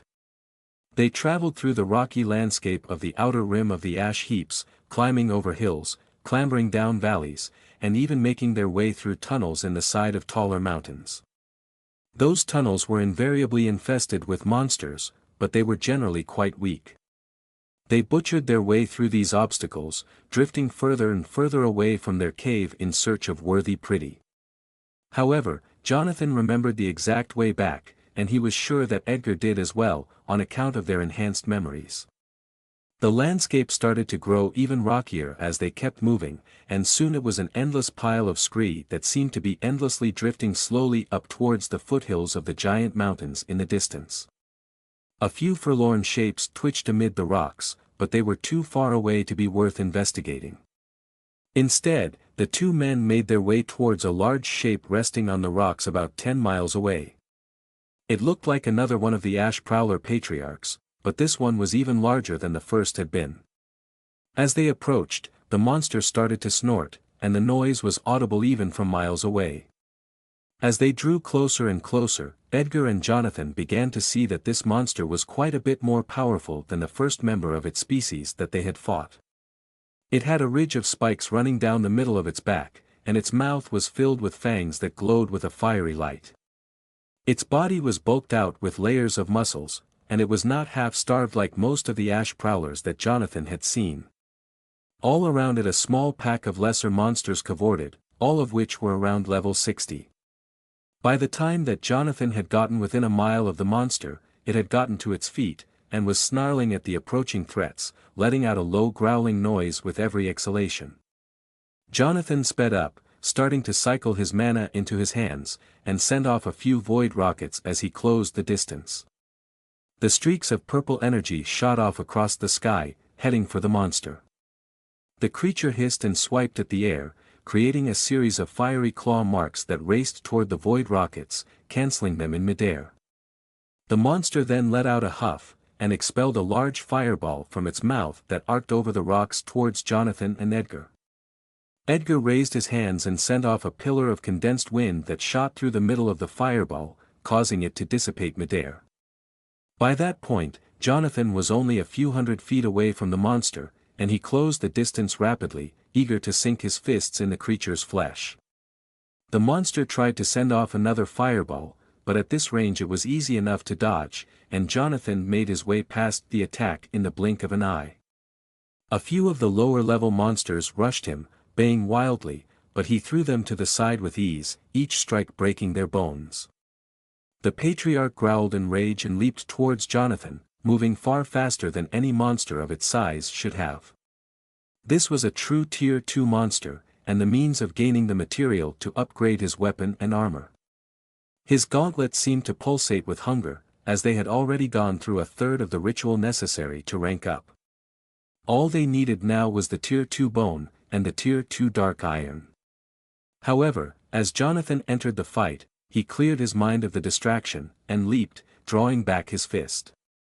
The monster swiped out with its paw, meeting his strike midair, and the two forces clashed against one another for a moment, before exploding against one another, tossing the various parties backwards. The monster's paw was mangled from the explosion of void energy, and Jonathan was tossed into a nearby rock face, his flesh bruised from the impact. Behind him, Edgar began tossing off piercing arrows of wind at the lower-level monsters, ending their lives with ease. The larger monsters bounded across the rocks towards Edgar, but Jonathan recovered before the creature could reach his companion, and he threw himself onto the ash prowler's back, starting to lay into its spine with his fists. The creature's body was cloaked with a thick layer of muscles and fur, and it was hard to make any sort of meaningful impact, but Jonathan was strong enough to send the shockwaves from his punches deep into the creature's back, disrupting its movement. The monster growled in pain and started to roll, trying to dislodge Jonathan. He jumped off and simply landed on the beast's belly, bringing his fist down, and imbuing it with power. It detonated against the soft underbelly of the monster, blasting him backward in an explosion of light and gore. The monster roared in pain, and Jonathan landed next to it, breathing heavily. The creature got its feet a moment later, bleeding heavily, and stared down its assailants, with a seeming look of disbelief on its face that two beings that small could have caused it so much pain. Jonathan smiled at the monster, and moved in for the kill, with Edgar supporting him with his ranged attacks. The monster fought desperately, but it eventually faltered before the power of the combined assault, and Jonathan ended its life with a single punch that caved in its skull. As the monster fell to the ground, bleeding heavily, Essence entered the two men in a wave, propelling Jonathan up to level 95. The injuries that he had taken through the fight, a few broken bones and torn up skin, healed over somewhat from the levels, but he was now sure of the fact that the overall efficacy of his levels was diminishing. His natural healing would still carry him back to full health, but if he was in a battle he could not count on easy healing anymore. Still, it almost felt liberating in a way. The training wheels were finally coming off. Because of his abnormal power, it was easy to forget that he was not even out of the first tier yet, and that there were many more to go. The heights of power in this world were simply staggering. Jonathan walked over to the monster's corpse, and began to dig into its flesh with his gauntlets, breaking off a piece of bone. He smeared some of the blood on his armor, watching it glow slightly as it absorbed the fluid, empowering it.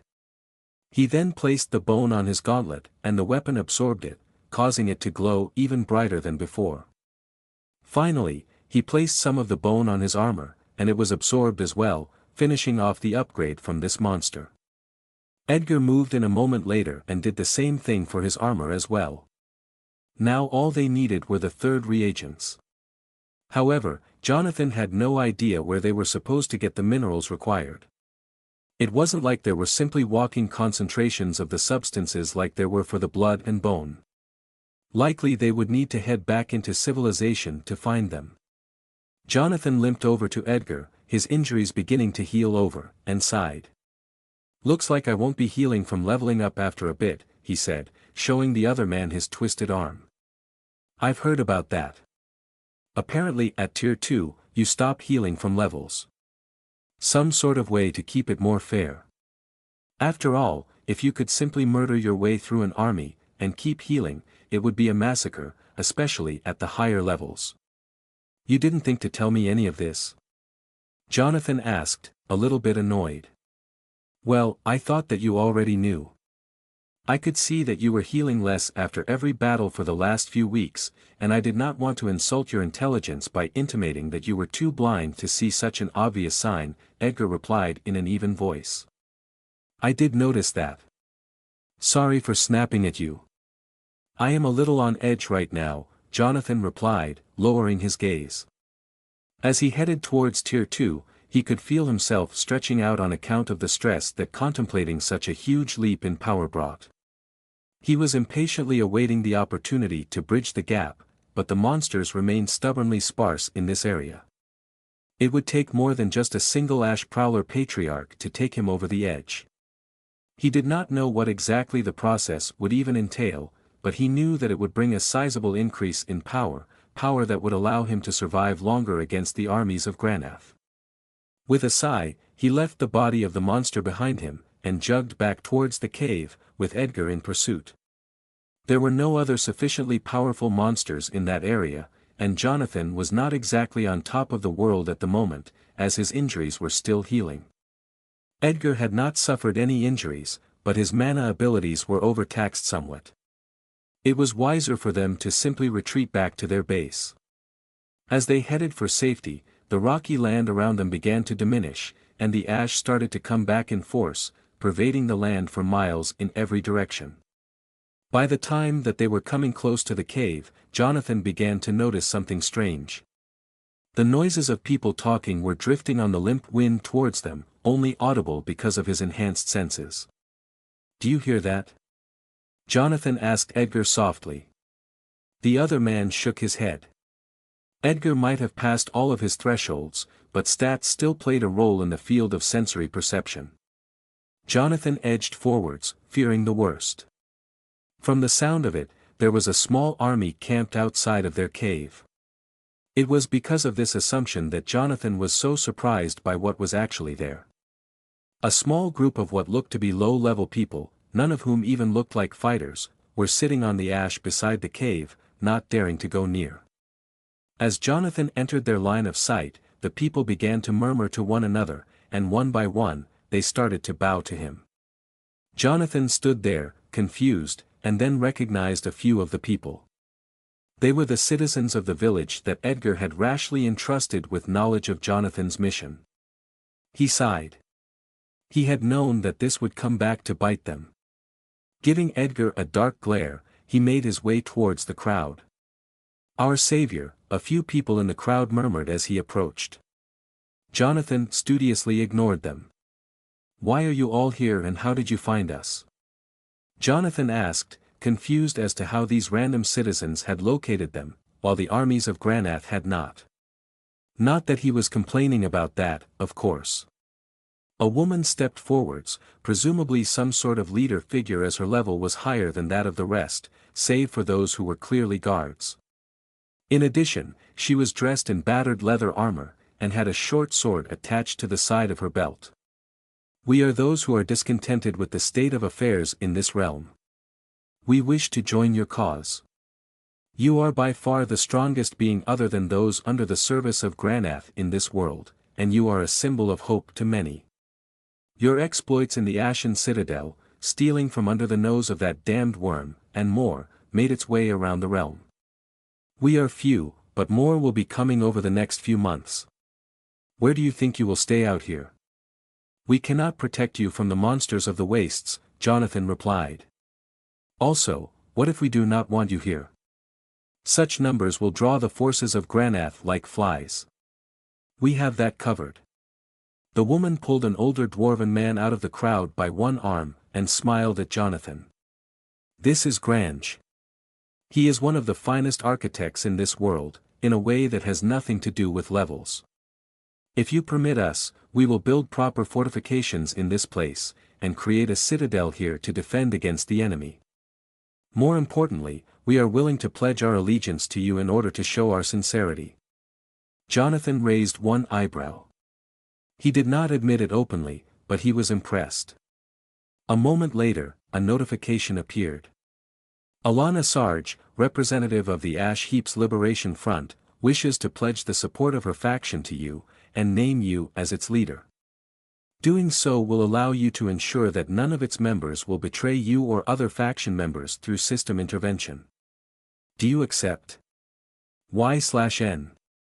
Jonathan pressed yes as soon as he had read it through, and was met with another notification. "You are now the faction leader of the Ash Heaps Liberation Front. You have gained a new title. Leader of Men Epic. You have taken control of over 500 beings, taking them into your faction. They have placed their trust in you and your rulings. Be sure not to betray it. Bonuses, +10 to strength." Jonathan closed the notification and took in the large crowd that was eagerly looking in his direction. They seemed to come from all walks of life, and most of them were hard-bitten. There were few children or elderly folks among their numbers. These were people who had uprooted their lives to join his cause, in hopes of a better future. Some would call that naive, but Jonathan respected them for that. The crowd started to mill around, pulling bits and bobs out of their packs. It looked as if they had brought a plethora of various crafting materials, and as soon as Jonathan began to walk up towards the cave, they got to work. He could hear the dwarf, Grange, bellowing instructions at the top of his voice, mixed in with more than a few obscenities directed at those who did not work hard enough. Concealing a smile, an easy thing to do with his helmet on, Jonathan ran up the side of the mountain towards his base. It was time to consolidate his power a bit more. He was only about 5 levels away from his goal, and he wanted to make sure that everything else was in order for him to ascend to Tier 2. After all, it would be a bit of waste if he possessed greater power, but not the skill to use it. It was because of this that he wanted to almost extensively practice with his fighting style, hoping to get it up to the next rank before he tiered up. If he did so, he would have a strong foundation for fighting during Tier 2. He was only in the low apprentice ranks with the skill, but he still could improve it slightly over time. It did not rank up as quickly outside of real combat, but that was something that he could not hope to remedy here. Besides, it provided the opportunity to distract himself from the responsibilities that seemed to be piling upon him. The people coming to his little base would possibly be tracked by the forces of Granath, and then he would have to defend them. He did not begrudge them for coming here. Hell, he felt excited that his message was starting to spread, but he wished that they had waited until he was at least Tier 2. At that point, he could be able to protect them more effectively. However, he had other opportunities for gaining power, and hopefully the presence of what would soon become a burgeoning city here would attract enough monsters for him to tier up. Over the next few days, Jonathan embarked upon an intensely grueling training session, using every moment of the day to increase his power. He did not gain any levels, but he gained a plethora of experience for his skills. All the while, a small town was developing outside, with a large wall made out of rock that Edgar quarried out of the mountainside springing up around the base of the mountain. It was starting to almost look like a small replica of one of those fantasy cities from back on Earth. Jonathan could not remember the exact name of the series. Something about rings. In any case, it hardly mattered. He gained a few levels in everything except for mana manipulation, which was stubbornly refusing to gain any levels. In any case, by the end of this session, he was approaching journeyman rank with runecrafting and martial arts, and his other skills were only a few ranks behind. He could feel a greater connection to his body and his divinity, and he could sense that something would happen when he ranked up as a result of his divinity. Perhaps it would be beneficial, perhaps not. However, it would happen regardless. Jonathan stumbled out of the cave and paused as he looked down upon the town springing up below him.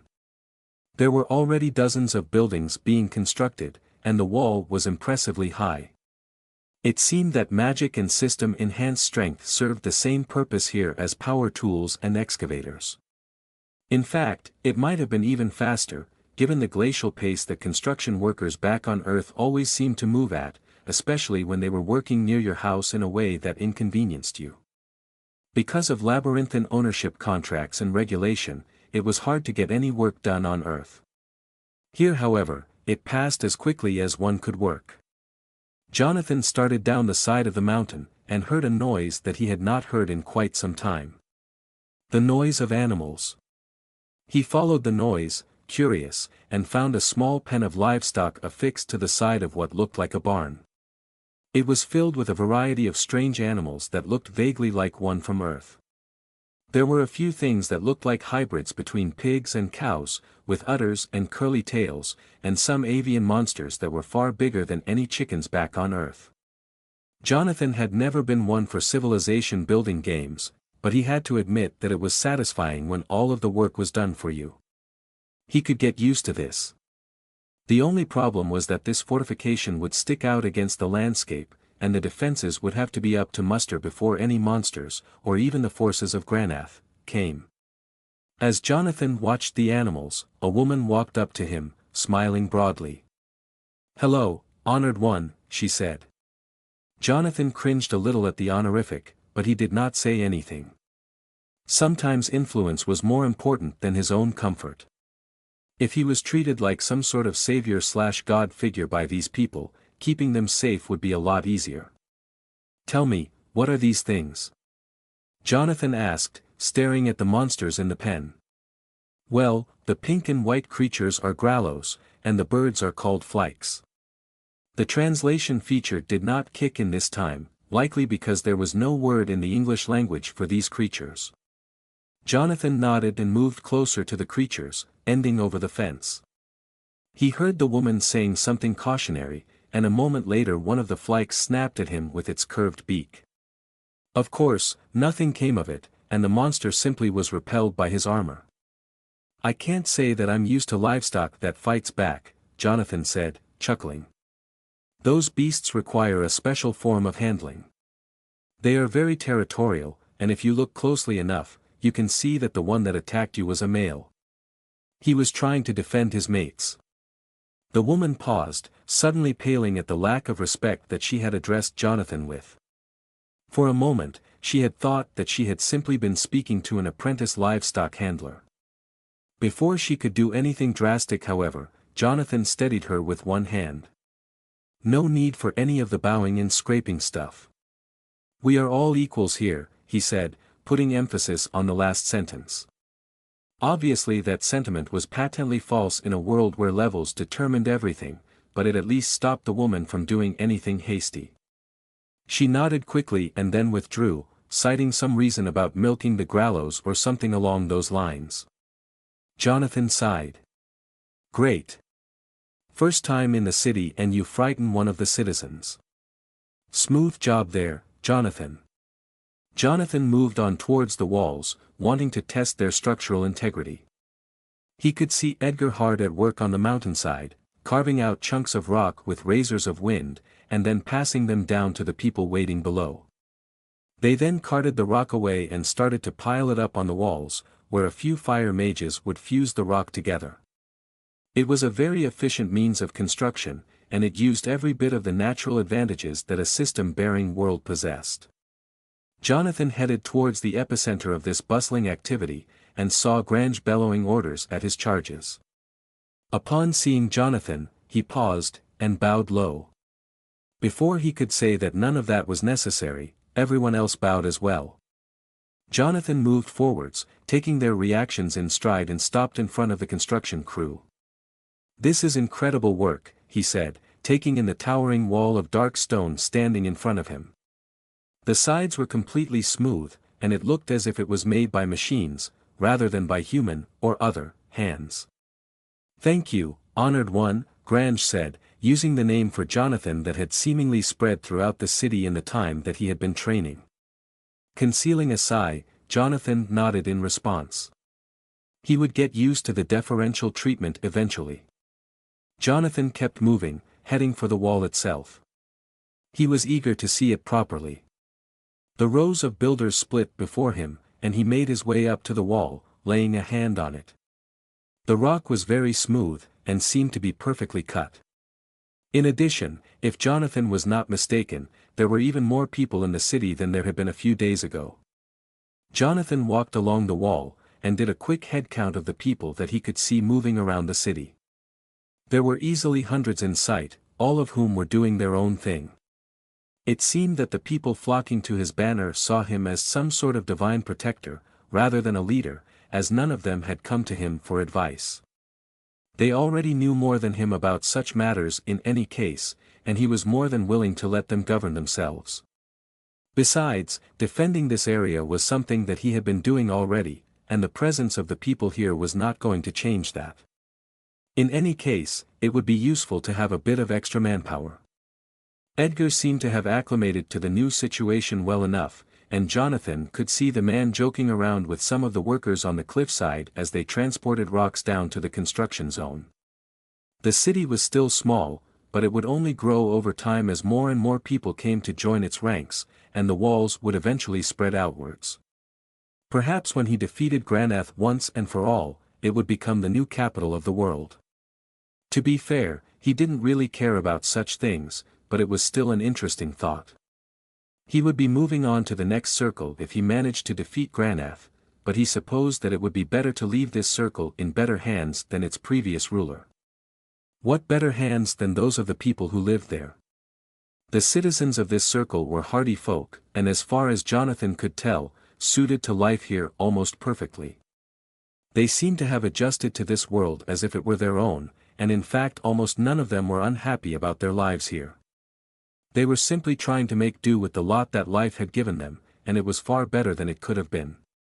Although Jonathan was filled with a pure, roiling rage at the gods for having sent him here, most of the citizens of this world were a lot less vehement in their hatred. Edgar was the only other person that Jonathan had met that was willing to join him on his epic journey for justice. Everyone else was content to live out their lives. Perhaps that was because of Edgar's natural talent and strength, as he was clearly meant for something beyond Tier 1, but other than that, total apathy to their situation seemed to be the prevailing feeling among these people. Most of the people who had come here were among the weakest beings in the old world, and were used to living in poverty. When someone like Jonathan came, possessing incredible power and talent, they could not help but flock to his cause. It was an interesting state of affairs to say the least. Jonathan stepped back from the wall a few minutes later, and turned towards the anxiously waiting citizens behind him. Although he was not the leader, they still clearly looked up to him, and wanted to know his opinion on the strength of the wall. After all, he was the most well-versed in the strengths of the various monsters of the Ash Heaps here, as most of these people had never seen battle before, and were very low level. You all did a very good job here. Did you have experience building walls in the past? Jonathan asked. Yes, Grange said, stepping forwards. I used to draw up blueprints for the walls of newly constructed cities. I got little pay for it, save for the promise of my life from Granath, and a few Leviathan marks. However, this is far more rewarding, as there is actually a purpose to it, rather than simply prolonging that worm's hold on this world. I'm glad that you feel that way, Jonathan said, as we do not have any money to pay you with. As if we would ask for money. Grange scoffed, shaking his head. Everything that we do here, we do for the benefit of this world. This is not simply some meaningless expedition. We truly believe in your cause. If we are to survive, however, we need to be protected from the monsters outside, and you will not always be there. Jonathan nodded, but gulped silently, as he felt the weight of responsibility that had been placed on him. These people trusted him with their lives, and their very path forwards was dictated by his presence. He clenched his fist, causing the metal of his gauntlet to creak. He would not let them down. With a nod, he headed back towards the cave, taking a different route so as to see the rest of the progress that had been made. As he looked at the various buildings, he could see how they had been built so quickly. There were no advanced decorations or anything other than the most basic of comforts. The windows were simply holes in the walls, and from what little he could see of the inside, all of the beds and chairs were made out of rock, covered with sheets. Such buildings would barely take an hour to put up for a team of leveled individuals, and it explained the seemingly supernatural rate that this town had been put together at. As he walked through the town, he spotted Edgar heading down from the mountain, and he started to jog towards the man, racing through the few streets that stood between them. As Edgar spotted Jonathan, he perked up and paused, letting him catch up. I could see you helping around with the wall building, Jonathan said, noting the dust that thickly coated Edgar's form. Yes. Unlike you, my training is more of the magical sort, and I can further it while I work to benefit this city. However, I am getting a bit tired of endlessly breaking apart rocks. Is it time for us to embark upon another expedition? I was thinking that we should go out on solo missions from now on, so that one of us can remain here. It wouldn't normally do such a thing, but the average level here is so low, and the monsters in this area are very powerful. I think that is the best course of action in any case, Jonathan replied. Good idea, Edgar said. If he felt disappointed, he did not show it. Go off and reach Tier 2 then. It will save time in the long run. Are you sure? Jonathan asked, trying to hide the excitement in his voice. Yes. Go, Edgar replied, starting to walk towards the cave.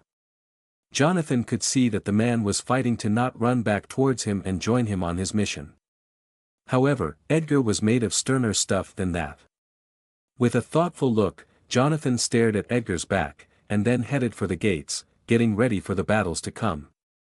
He would need about 3 or 4 more Tier 2 monsters to reach that level of power, and he intended to make this as quick as possible. Racing towards the gates, he did not stop for anything, with a single-minded drive powering him. He would return from this stronger than ever before, so as to accomplish his mission in this world. It took Jonathan hours to leave the ring of land around the burgeoning city that contained little to no monsters. By the time that he was out into the rocky wastes, heading towards the edge of the world, he was on edge, far more than normal. He was not planning to return to the city until he had reached Tier 2, with all of the bonus that entailed. It was a goal that he intended to keep to. A bit later, he encountered his first Tier 2 monster, a large variant of the Ash Prowler Patriarch that he had fought earlier. This one was a lot sleeker than the other one had been, and seemed to have been built for speed rather than power. However, it was still Tier 2, which meant that it was likely stronger overall than the other monster had been. Jonathan was a bit apprehensive about pitting himself against such a foe. He was powerful, enough to bridge the gap between tiers, but it was still a harrowing task without the support of Edgar. However, he kept moving, and headed towards his target. Jonathan's fist took the beast in the face and arrested its momentum, shattering teeth and causing the monster to howl in pain. It reared up and slashed downwards at lightning speed, catching him on his shoulder. A bone cracked, and he was sent rolling away, but he had gotten off the first blow, and a far more decisive one at that. Without the benefit of its teeth, the monster was neutered somewhat, and it would be an easier fight overall. Spitting out shards of shattered fangs, the creature howled at him, projecting a cone of force towards him. It picked up the ash, causing it to swirl, but Jonathan remained unfazed. He picked up the pace and leaped towards the beast, sending more energy to his right fist. He sprayed the monster with shards of void-enhanced mana as he came down from his left hand, causing the creature to hiss in pain. As he landed, he transferred all of his momentum to his fist, landing solely on it, driving it deep into the beast's skull. The Ash Prowler was flattened into the ground, the rock beneath it cracking, and blood exploded out of its mouth from ruptured organs. Jonathan somersaulted off of the monster only to be sent straight into a beam of fiery light that came straight from its mouth.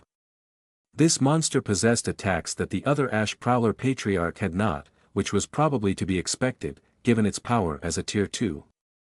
The energy bolt burned his body through his armor, cooking him like he was sitting in a saucepan.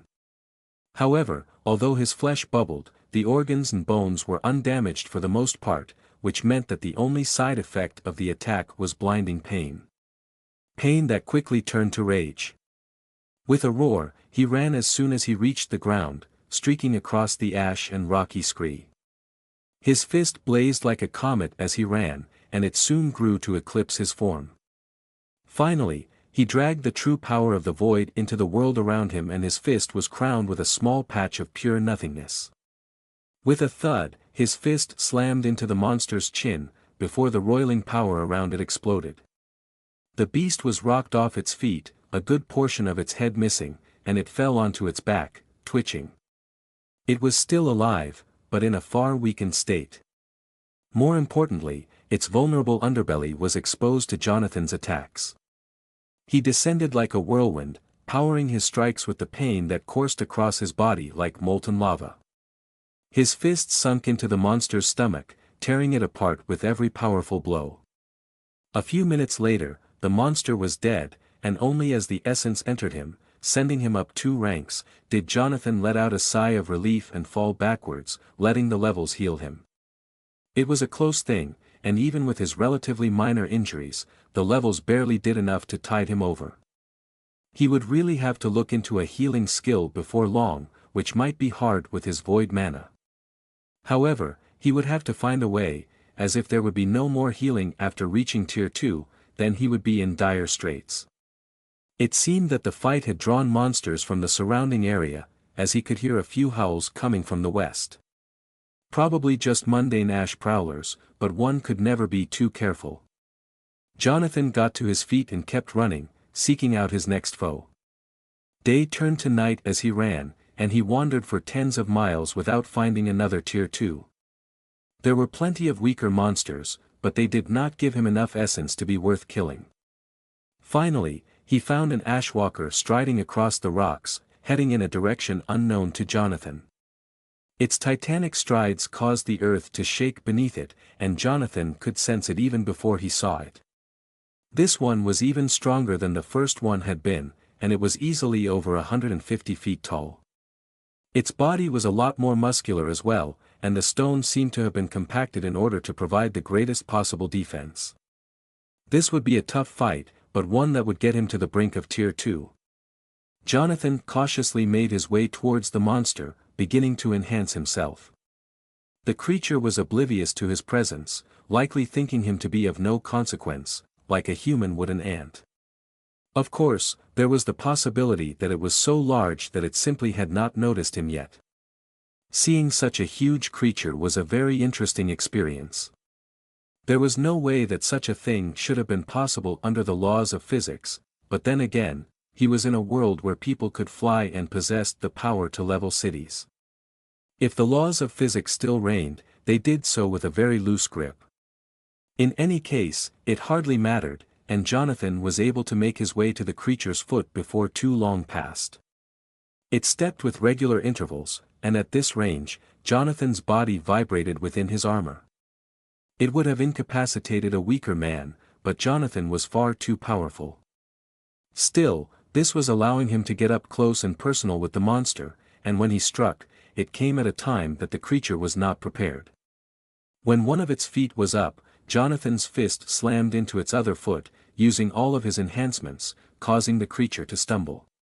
He struck again, and it fell, crashing down on its back. The monster writhed for a moment, trying to right itself, but it was too heavy to do so easily. Jonathan rushed up its abdomen and began to wail on its face, sending cracks across the stone. It was even tougher than the last one had been, but not too tough that he could not damage it. The monster began to right itself a few moments later, and slapped at its face, trying to catch Jonathan. He vaulted off it before it could do so however, and landed softly on the ground beside it. As the beast rose onto its feet, he targeted the same leg as earlier, slamming his fist into the cracks that had been formed last time. The ashwalker stumbled, and almost fell, but this time it caught itself on a pillar of rock that surged out of the ground. It tore the pillar out of the earth and swung it like a club at Jonathan. The air hissed around the weapon, and he only barely avoided it. As it hit the ground, the world was rent with a thunderous bang, and the pillar shattered, but not before creating a 100-foot wide crater in the ground. Jonathan was carried backwards by a bow wave of force, just missing the chunks of super-accelerated rock that headed his way. The golem started to create another pillar, and it grasped this one too, getting ready to use it on Jonathan. There was only one thing for it. He needed to allocate some of his stat points. 54 each went into strength and dexterity, his fallback stats for things like this, and they both surged up by 90 points with all of his bonuses, causing him to grow noticeably in strength.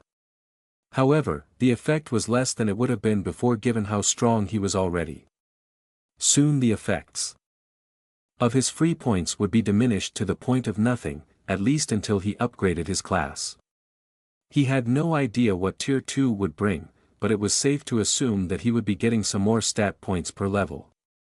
Jonathan used every last point of his newfound strength to dodge the incoming club, and as the weapon slammed into the ground, he was already outside of the blast radius. Turning around, he leaped onto the weapon, and raced up its length. This one had been stronger than the last one, which meant that it had not shattered. He reached the monster a few seconds later, ready to strike. The creature cleverly let go of the weapon, but he leaped off the last part in time to close the gap, streaking towards the golem's head. It swatted at the air, but it was a hair too slow, and Jonathan reached its more vulnerable face. He brought his fist whipping around, straight into the cracks that spread across the monster's face. It staggered backwards as a large chunk of its face broke off, revealing the hardened core underneath. Jonathan was unable to get a hold of the ashwalker however, and he fell to the ground as it retreated, landing lightly. Despite the over 100 feet between him and the ground, he did not take even a single point of damage from the landing. Without any sort of magical interference, or gravitational potency, he was simply too powerful to be harmed by any sort of falling. It was counterintuitive, but there was a maximum to the amount of speed that any object could build up. Seeing as this planet, or realm, or whatever it actually was, had a gravitational field similar to that of Earth, his terminal velocity was a bit under 200 miles per hour, and that was if he was trying to maximize it. With his current level of durability, it was akin to a normal human striking the ground at a few miles per hour. Obviously, that would do little to no damage. With his armor, he was basically immune to fall damage. However, it still left him exposed to his enemy, and the golem steadied itself a few seconds later, heading towards him once more. Smaller tentacles of rock rose out of the earth, trying to grasp at his legs, but he shattered them with rapid kicks. Although the stone that made up the golem was supernaturally tough, the tendrils of rock were only made up of standard earth. As he smashed them apart, he slowly made his way towards the main bulk of the monster, beginning to coat his fists with energy once more. Although the creature was not that dangerous to him in terms of damage, it was starting to wear down his energy reserves with its prodigious durability, and if he was to defeat it, he would need to target the same place over and over again, which was a lot harder than it looked when your opponent could move to thwart you. In addition, the large stature of the monster made fighting it a lot more awkward than it would have been normally, as every time that Jonan wanted to target its relatively vulnerable face, he would need to climb up its body in some way or another to reach it. His projectile skills were not powerful enough to damage it significantly from this range, which meant that it was down to his fists. At this point, he was down to about half of his total energy reserves, and he knew that he would need to end this before he started to take serious damage. With a hiss of effort, he leaped dozens of feet into the air, clawing into the side of the golem's leg. Using his hands to create holds, he climbed up the bucking leg of the monster, and weaved around its clumsy attacks. Soon it would probably engage the same skill that its smaller brethren had used where it coated its skin in lava. However, Jonathan was ready for that now. As soon as he felt the creature starting to grow warm, he would leap off. Better to set back his progress than be burnt to ashes. It was strange how the lava that the monster produced was actually able to hurt him, given that he was mostly immune to normal lava at this point. Perhaps the system allowed for a being to increase the temperature of an object beyond what it normally would be able to reach, for the purpose of damaging another creature. Presumably, the same thing went for extreme cold as well, as there was only so far that a temperature could drop under the normal laws of physics. With Jonathan's current stats, he would barely be affected by temperatures even hundreds of degrees below zero. Such an immunity would render all sorts of ice-related magical classes completely useless, which meant that there had to be some sort of way to increase the power of temperature-related skills. As Jonathan thought about this, he reached the bulbous head of the Ash Walker, and began to pummel it into splinters of rock with his enhanced fists. As he tore deeper and deeper into the creature, he waited until he spotted its harder true body before letting his power loose. Twin explosions of purple and red expanded outwards from his gauntlets, fracturing the rock, tough as it was. The monster roared in rage, the vibrations causing Jonathan's bones to shake, and started to rampage, bucking wildly in an attempt to get him off. Jonathan held on grimly, continuing to pile-drive his fists into the weakened surface of the creature's second skin. Eventually, it had enough, and as its skin began to warm, Jonathan vaulted off it, landing softly by its leg. The outer skin of the golem started to glow with heat and it turned to liquid, rushing over its skin to repair the gaps. As a result, the coating was thinner than it had been before, but as it cooled, it would be intact again.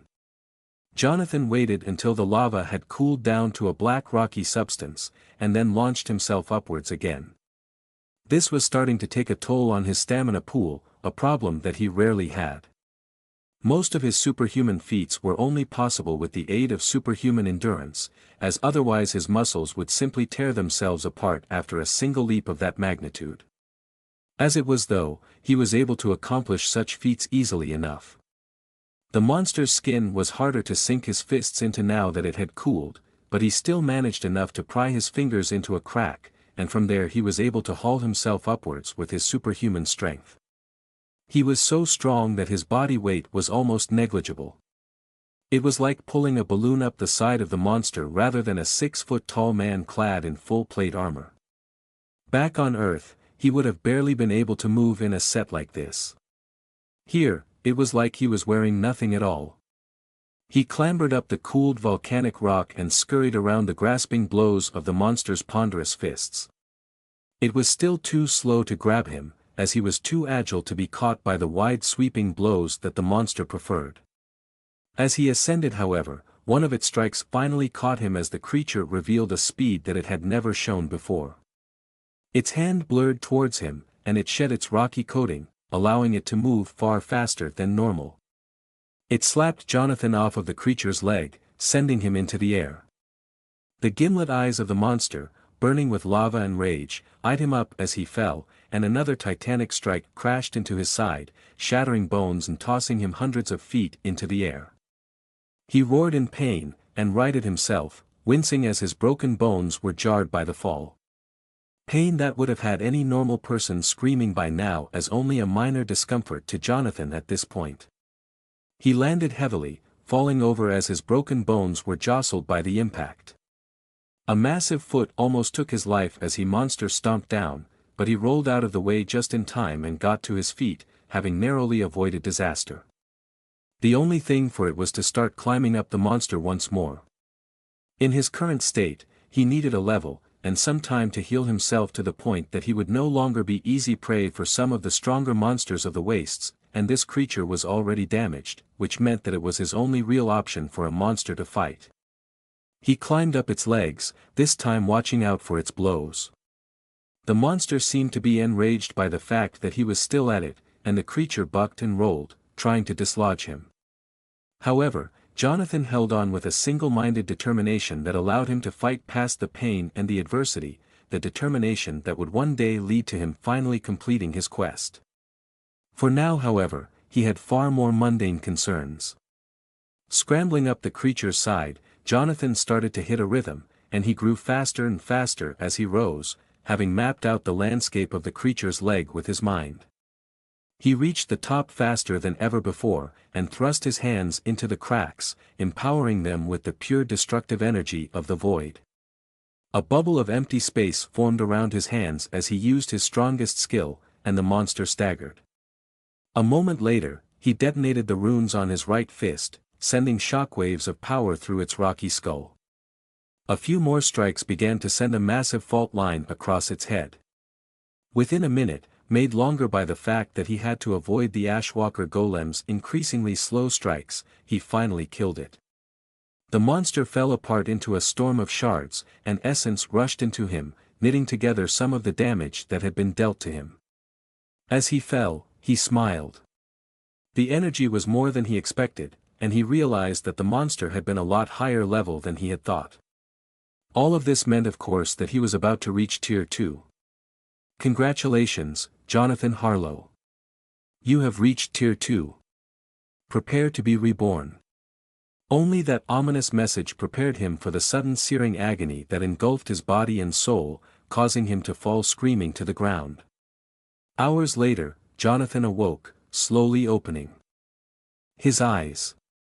He looked down at himself, noting the subtle changes to his appearance.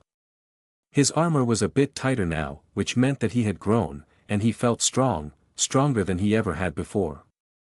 Jonathan got to his feet and felt a surge of power course through his body, propelling him up a dozen feet into the air. He would have to get used to this new level of power. A few notifications waited for him, and he quickly opened them. You have reached Tier 2. You have gained 25 points in each stat, accounting for multipliers. Your body is naturally more durable, and able to use a greater fraction of your total strength. You have gained 5 points in divinity. You no longer need to sleep, eat or drink.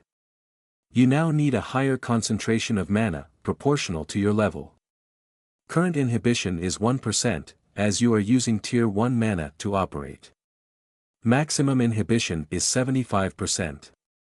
You now have access to Tier 2 classes. He had gained a lot from ranking up, but he could sense that the true boon was the ability to claim a stronger class.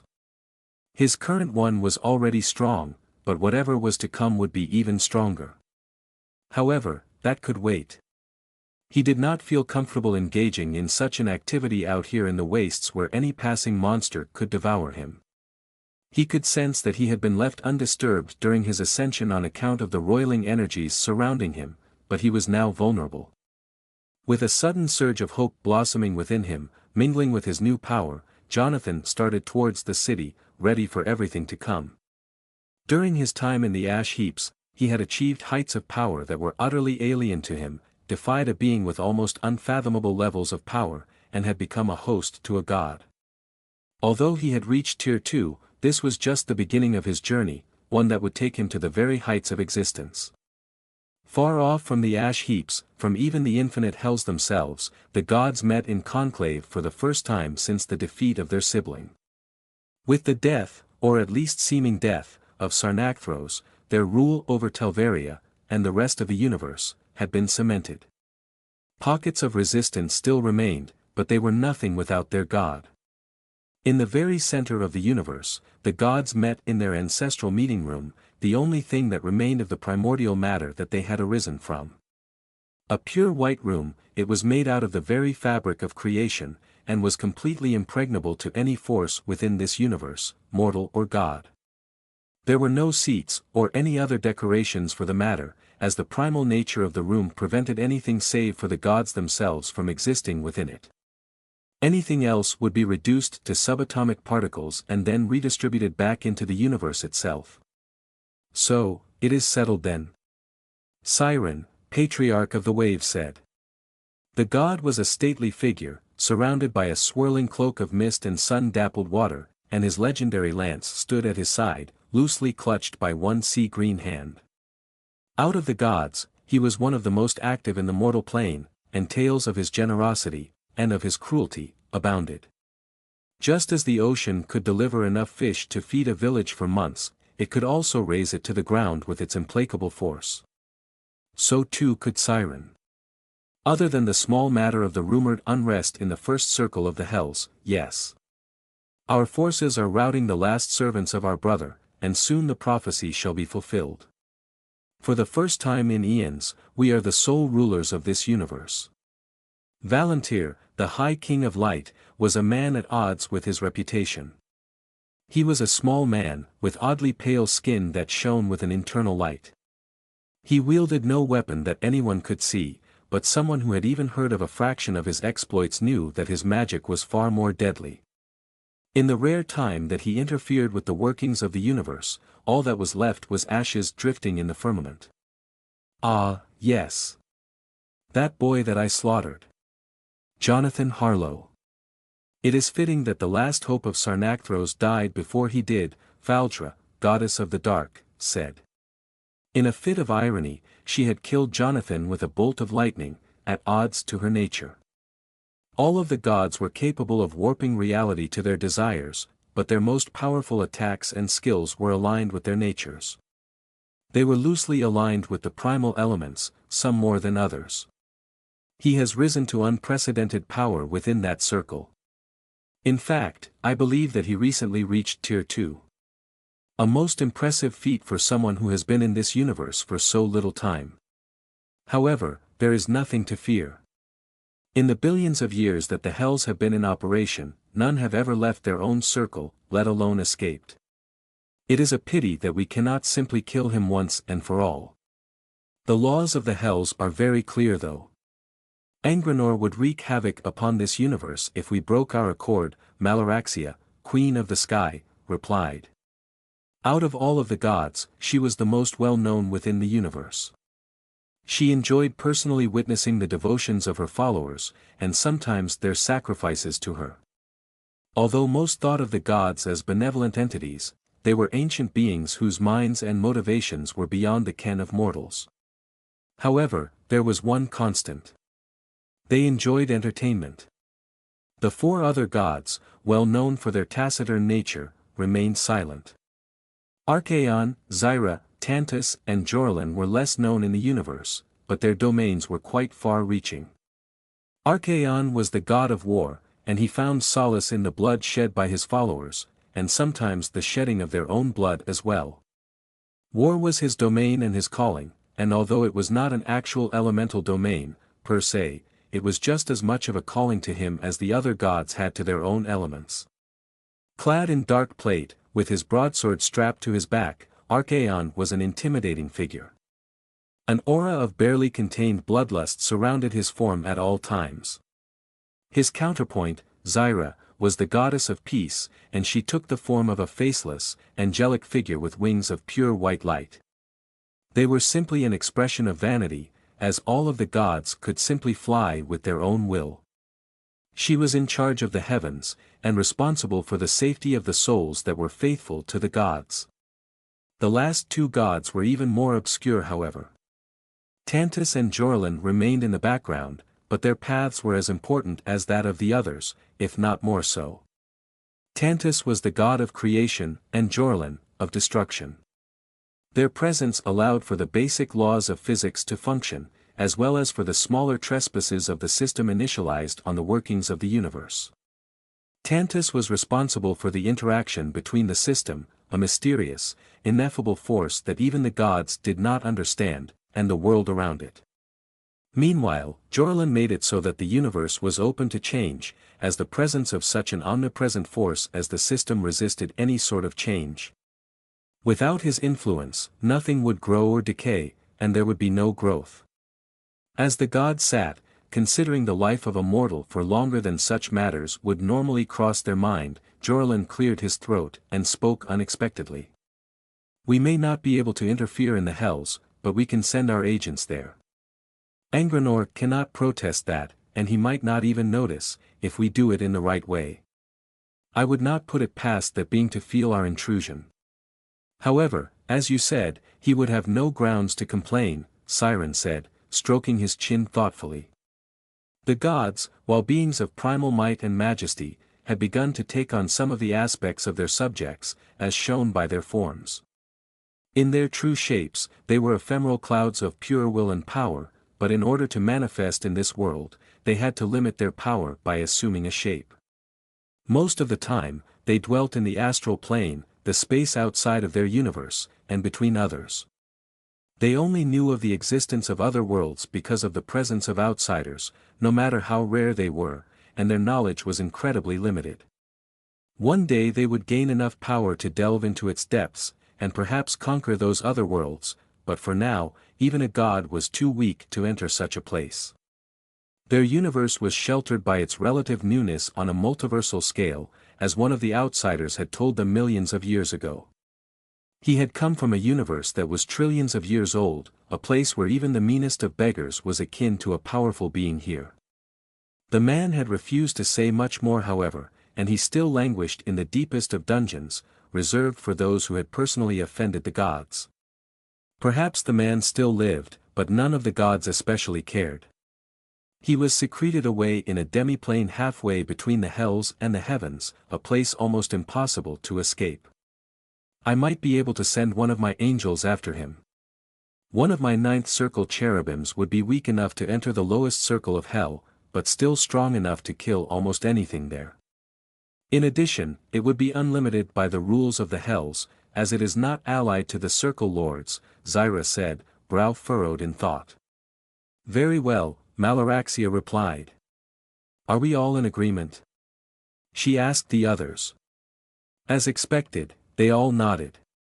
Zyra closed her eyes and briefly pulsed with power, sending one of her weakest servants into the Ash Heaps, giving it a description of Jonathan Harlow. It could have been simple paranoia that motivated them, but it was better to treat all threats with prudence. Why wait to kill a being who could one day pose a threat when the problem could easily be rectified in the moment? The gods were nothing if not proactive, and sometimes, the universe suffered for it. Jonathan sat in silence in the darkness of his cave, preparing himself to choose his new class. He had arrived in the city some time ago, with the pressure of his upcoming class selection pressing on his mind. He had tried to resist it for long enough to have an informed discussion with Edgar about what he should pick, but when he tried, the pain in his head had grown too much for him to bear. As a result, he was about to enter his selection process in a matter of minutes. He only waited because he wanted to think about what he wanted. He would likely gain a selection of choices based on his exploits, which meant that there would be a preponderance of martial classes, but possibly a few magical ones as well. He knew that the classes would be powerful though, given how strong the first one had been. Tier 2 had been both as good as, and simultaneously not up to his expectations. He had gained a bucket load of stats, as well as a few useful bonuses, but he had not gained any upgrade to anything else, like his race. For some reason, he had been expecting to have gained more points per level, but it was obvious now that would be a result of his new class. Unable to find any more excuses to dally, Jonathan closed his eyes and entered the class selection ceremony. He was whisked through time and space, appearing in the same onyx citadel that he had appeared in during his first minutes in this universe. However, it was grander than before, with a greater scale and more ornate buildings. It was not that overbearing, but definitely noticeable. A circle of 5 statues, more than he had been able to pick from before, stood in front of him, all of them in various poses. 3 of them were clearly martial classes, given the way that they stood, as well as the fact that they were armed, but the other 2 were magical classes, with one of them seeming to be a mix of both. Without any further ado, he walked over to the nearest statue, one that showed a brawny man with a bare chest, roaring in rage at the world. Jonathan quickly opened its description. However, a different notification appeared first. Your classes will no longer be preceded by the outsider tag, as you have shown yourself to be worthy of greater things. From now on, your classes will be drawn from the higher echelons of potential, catalyzed by your growth. Be sure that you pick wisely. From Tier 2 onwards, classes will not simply be catalogued by rank, but will have differing tiers of power within them. From Tier 2 to Tier 10, the available grades of classes are from common to legendary. It seemed from this message that Jonathan would no longer be influenced by his status as an outsider. That had simply been from the fact that he had traveled to this world through the void, but now he was effectively a citizen of it. In addition, that meant that his achievements were impressive enough to merit classes that were stronger than the norm. With a bit more excitement than he had been feeling before, Jonathan read over the class description. Brute, Tier 2 Rare Class. You are a follower of the path of violence, a man who enjoys cracking skulls and crushing bones with your physical prowess alone. Brutes are well known across the universe for being almost impossible to keep down, and impossible to stop once they truly get going. However, they suffer from a total lack of ability to gain any mental stats. Any points that are placed into intelligence or wisdom will simply be funneled into one of your other stats. In addition, all magical skills will be reshaped into ones that only target your own body. +6 to strength, +6 to resilience per level, +4 additional free points. It was actually better than his original class, but it only by a little bit, which showed the tier of power that dictated classes to the fullest. In addition, he did not like the idea of being forced to only follow the path of strength. His magic was an integral part of his fighting style. As well as this, he was wary about something that would reshape his entire fighting style. With a shake of his head, he left the status screen behind. That class was useless to him. Next up was someone more in line with the path that he currently followed, a man clad in plate armor, with twin gauntlets shining on his fists. The armor looked ancient, and more powerful than any suit of armor that Jonathan had seen before. It almost looked like the man had empowered the armor with his own life force, and it glowed with a faint red sheen. Novice Juggernaut, Tier 2 Epic Class. Wherever you go, your enemies are reduced to blood and bone, with which to paint the story of your exploits. Juggernauts are elites among the armies of the universe, and the potential for growth in this class is high. As a class with a progression path, once one picks it, they will only be able to pick variants of this class in the future, but those variants will match your own skills and achievements.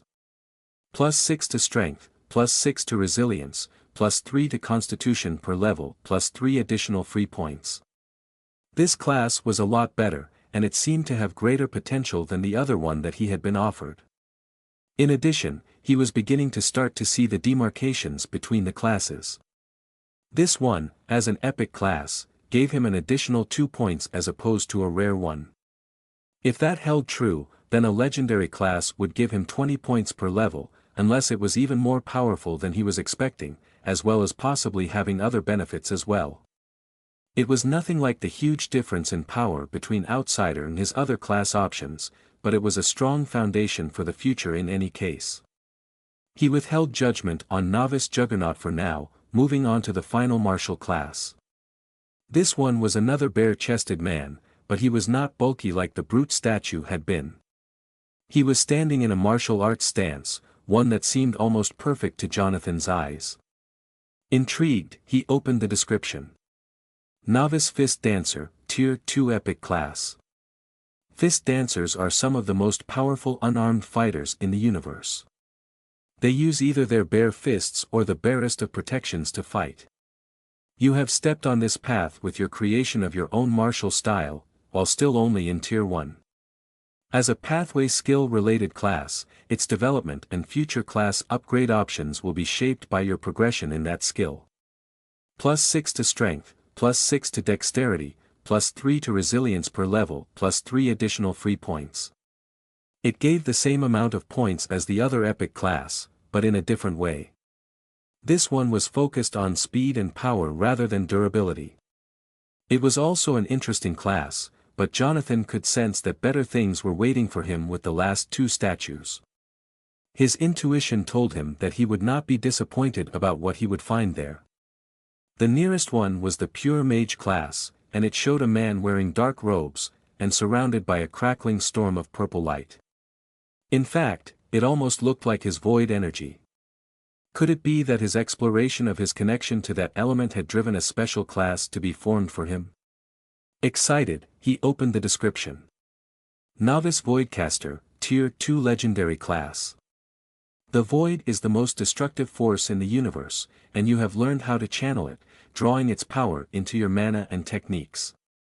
With such great power comes great potential, and this class is the result of that.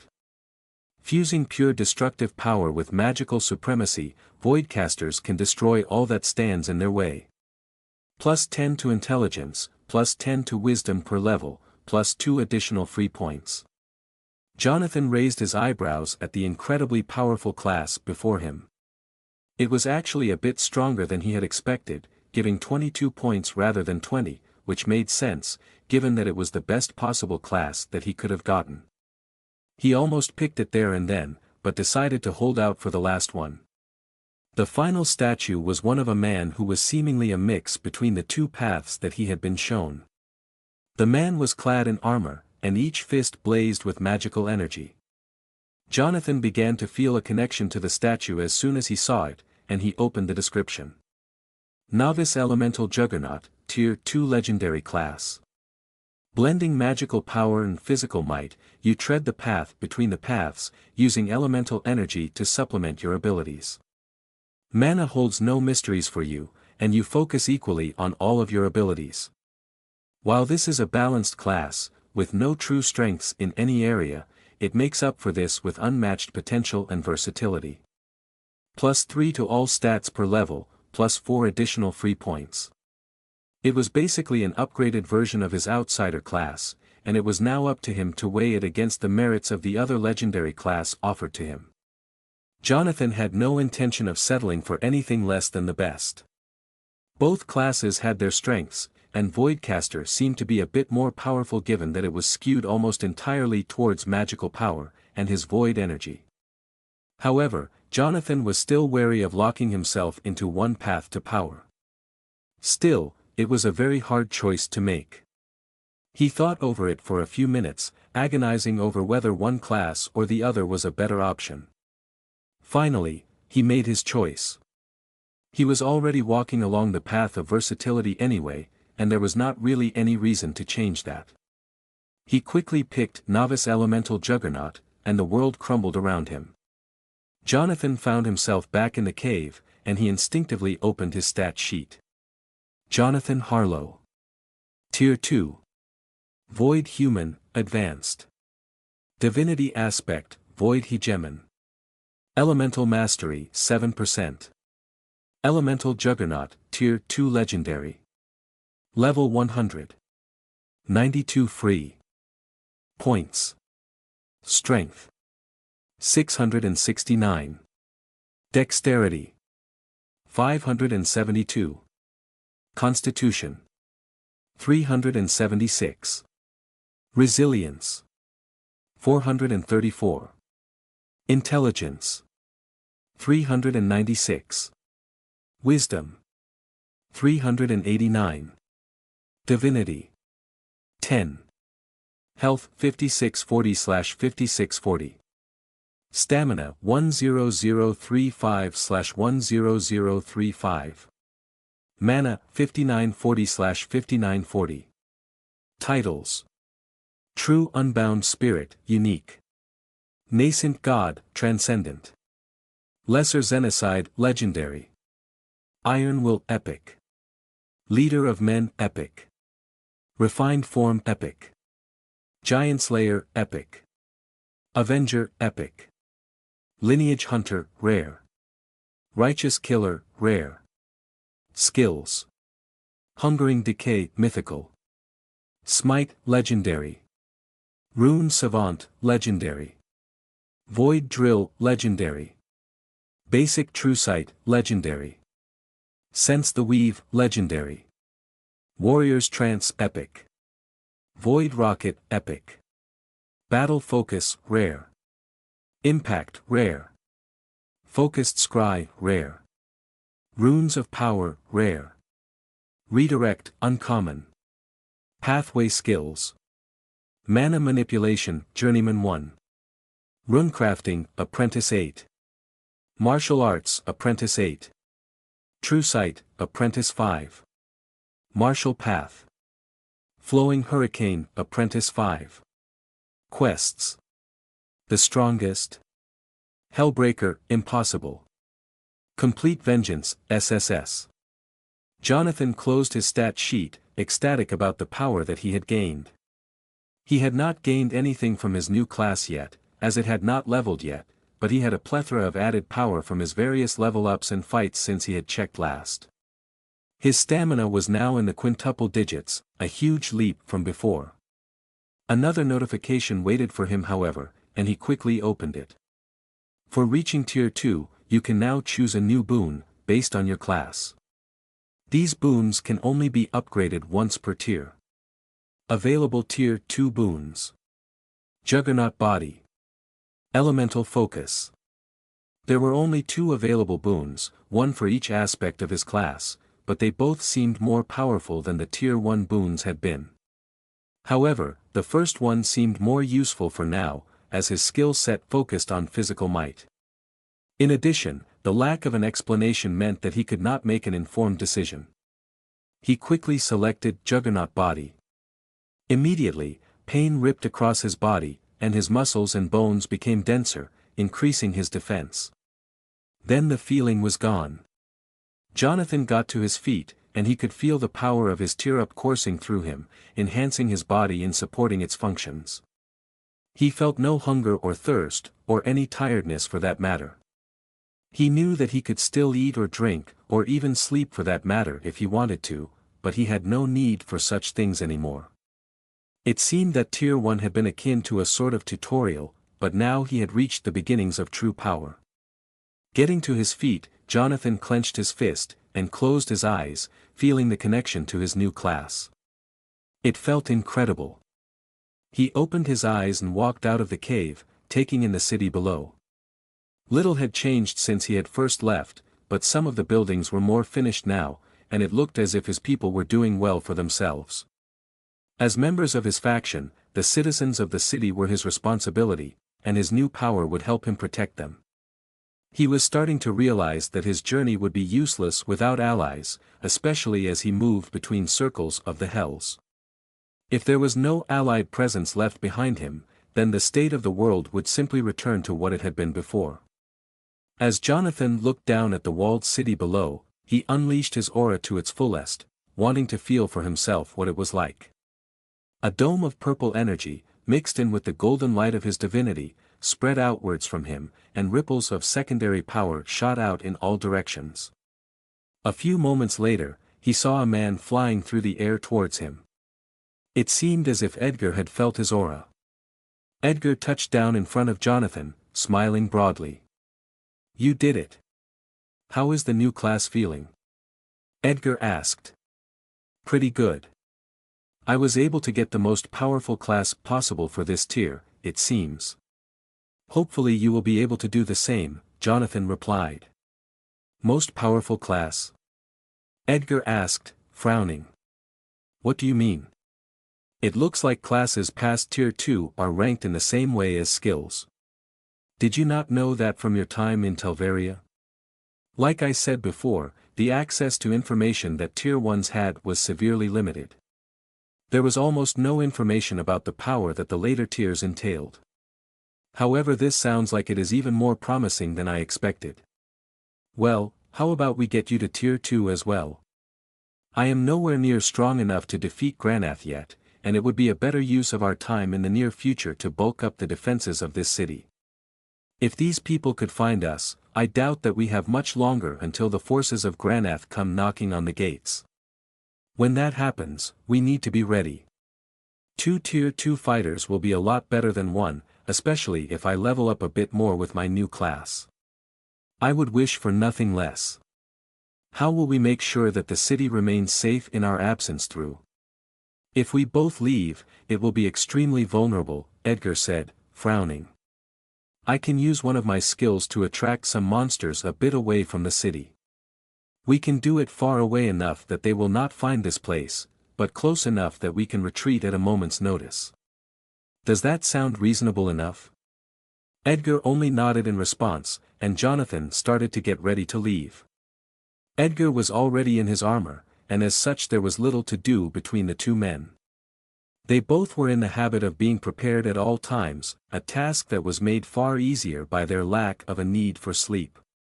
Now that Jonathan was truly able to go without rest, however, he was a little better off than Edgar in this regard. Still, Edgar was only a few levels away from tier 2, and he would be there soon enough if they did this right.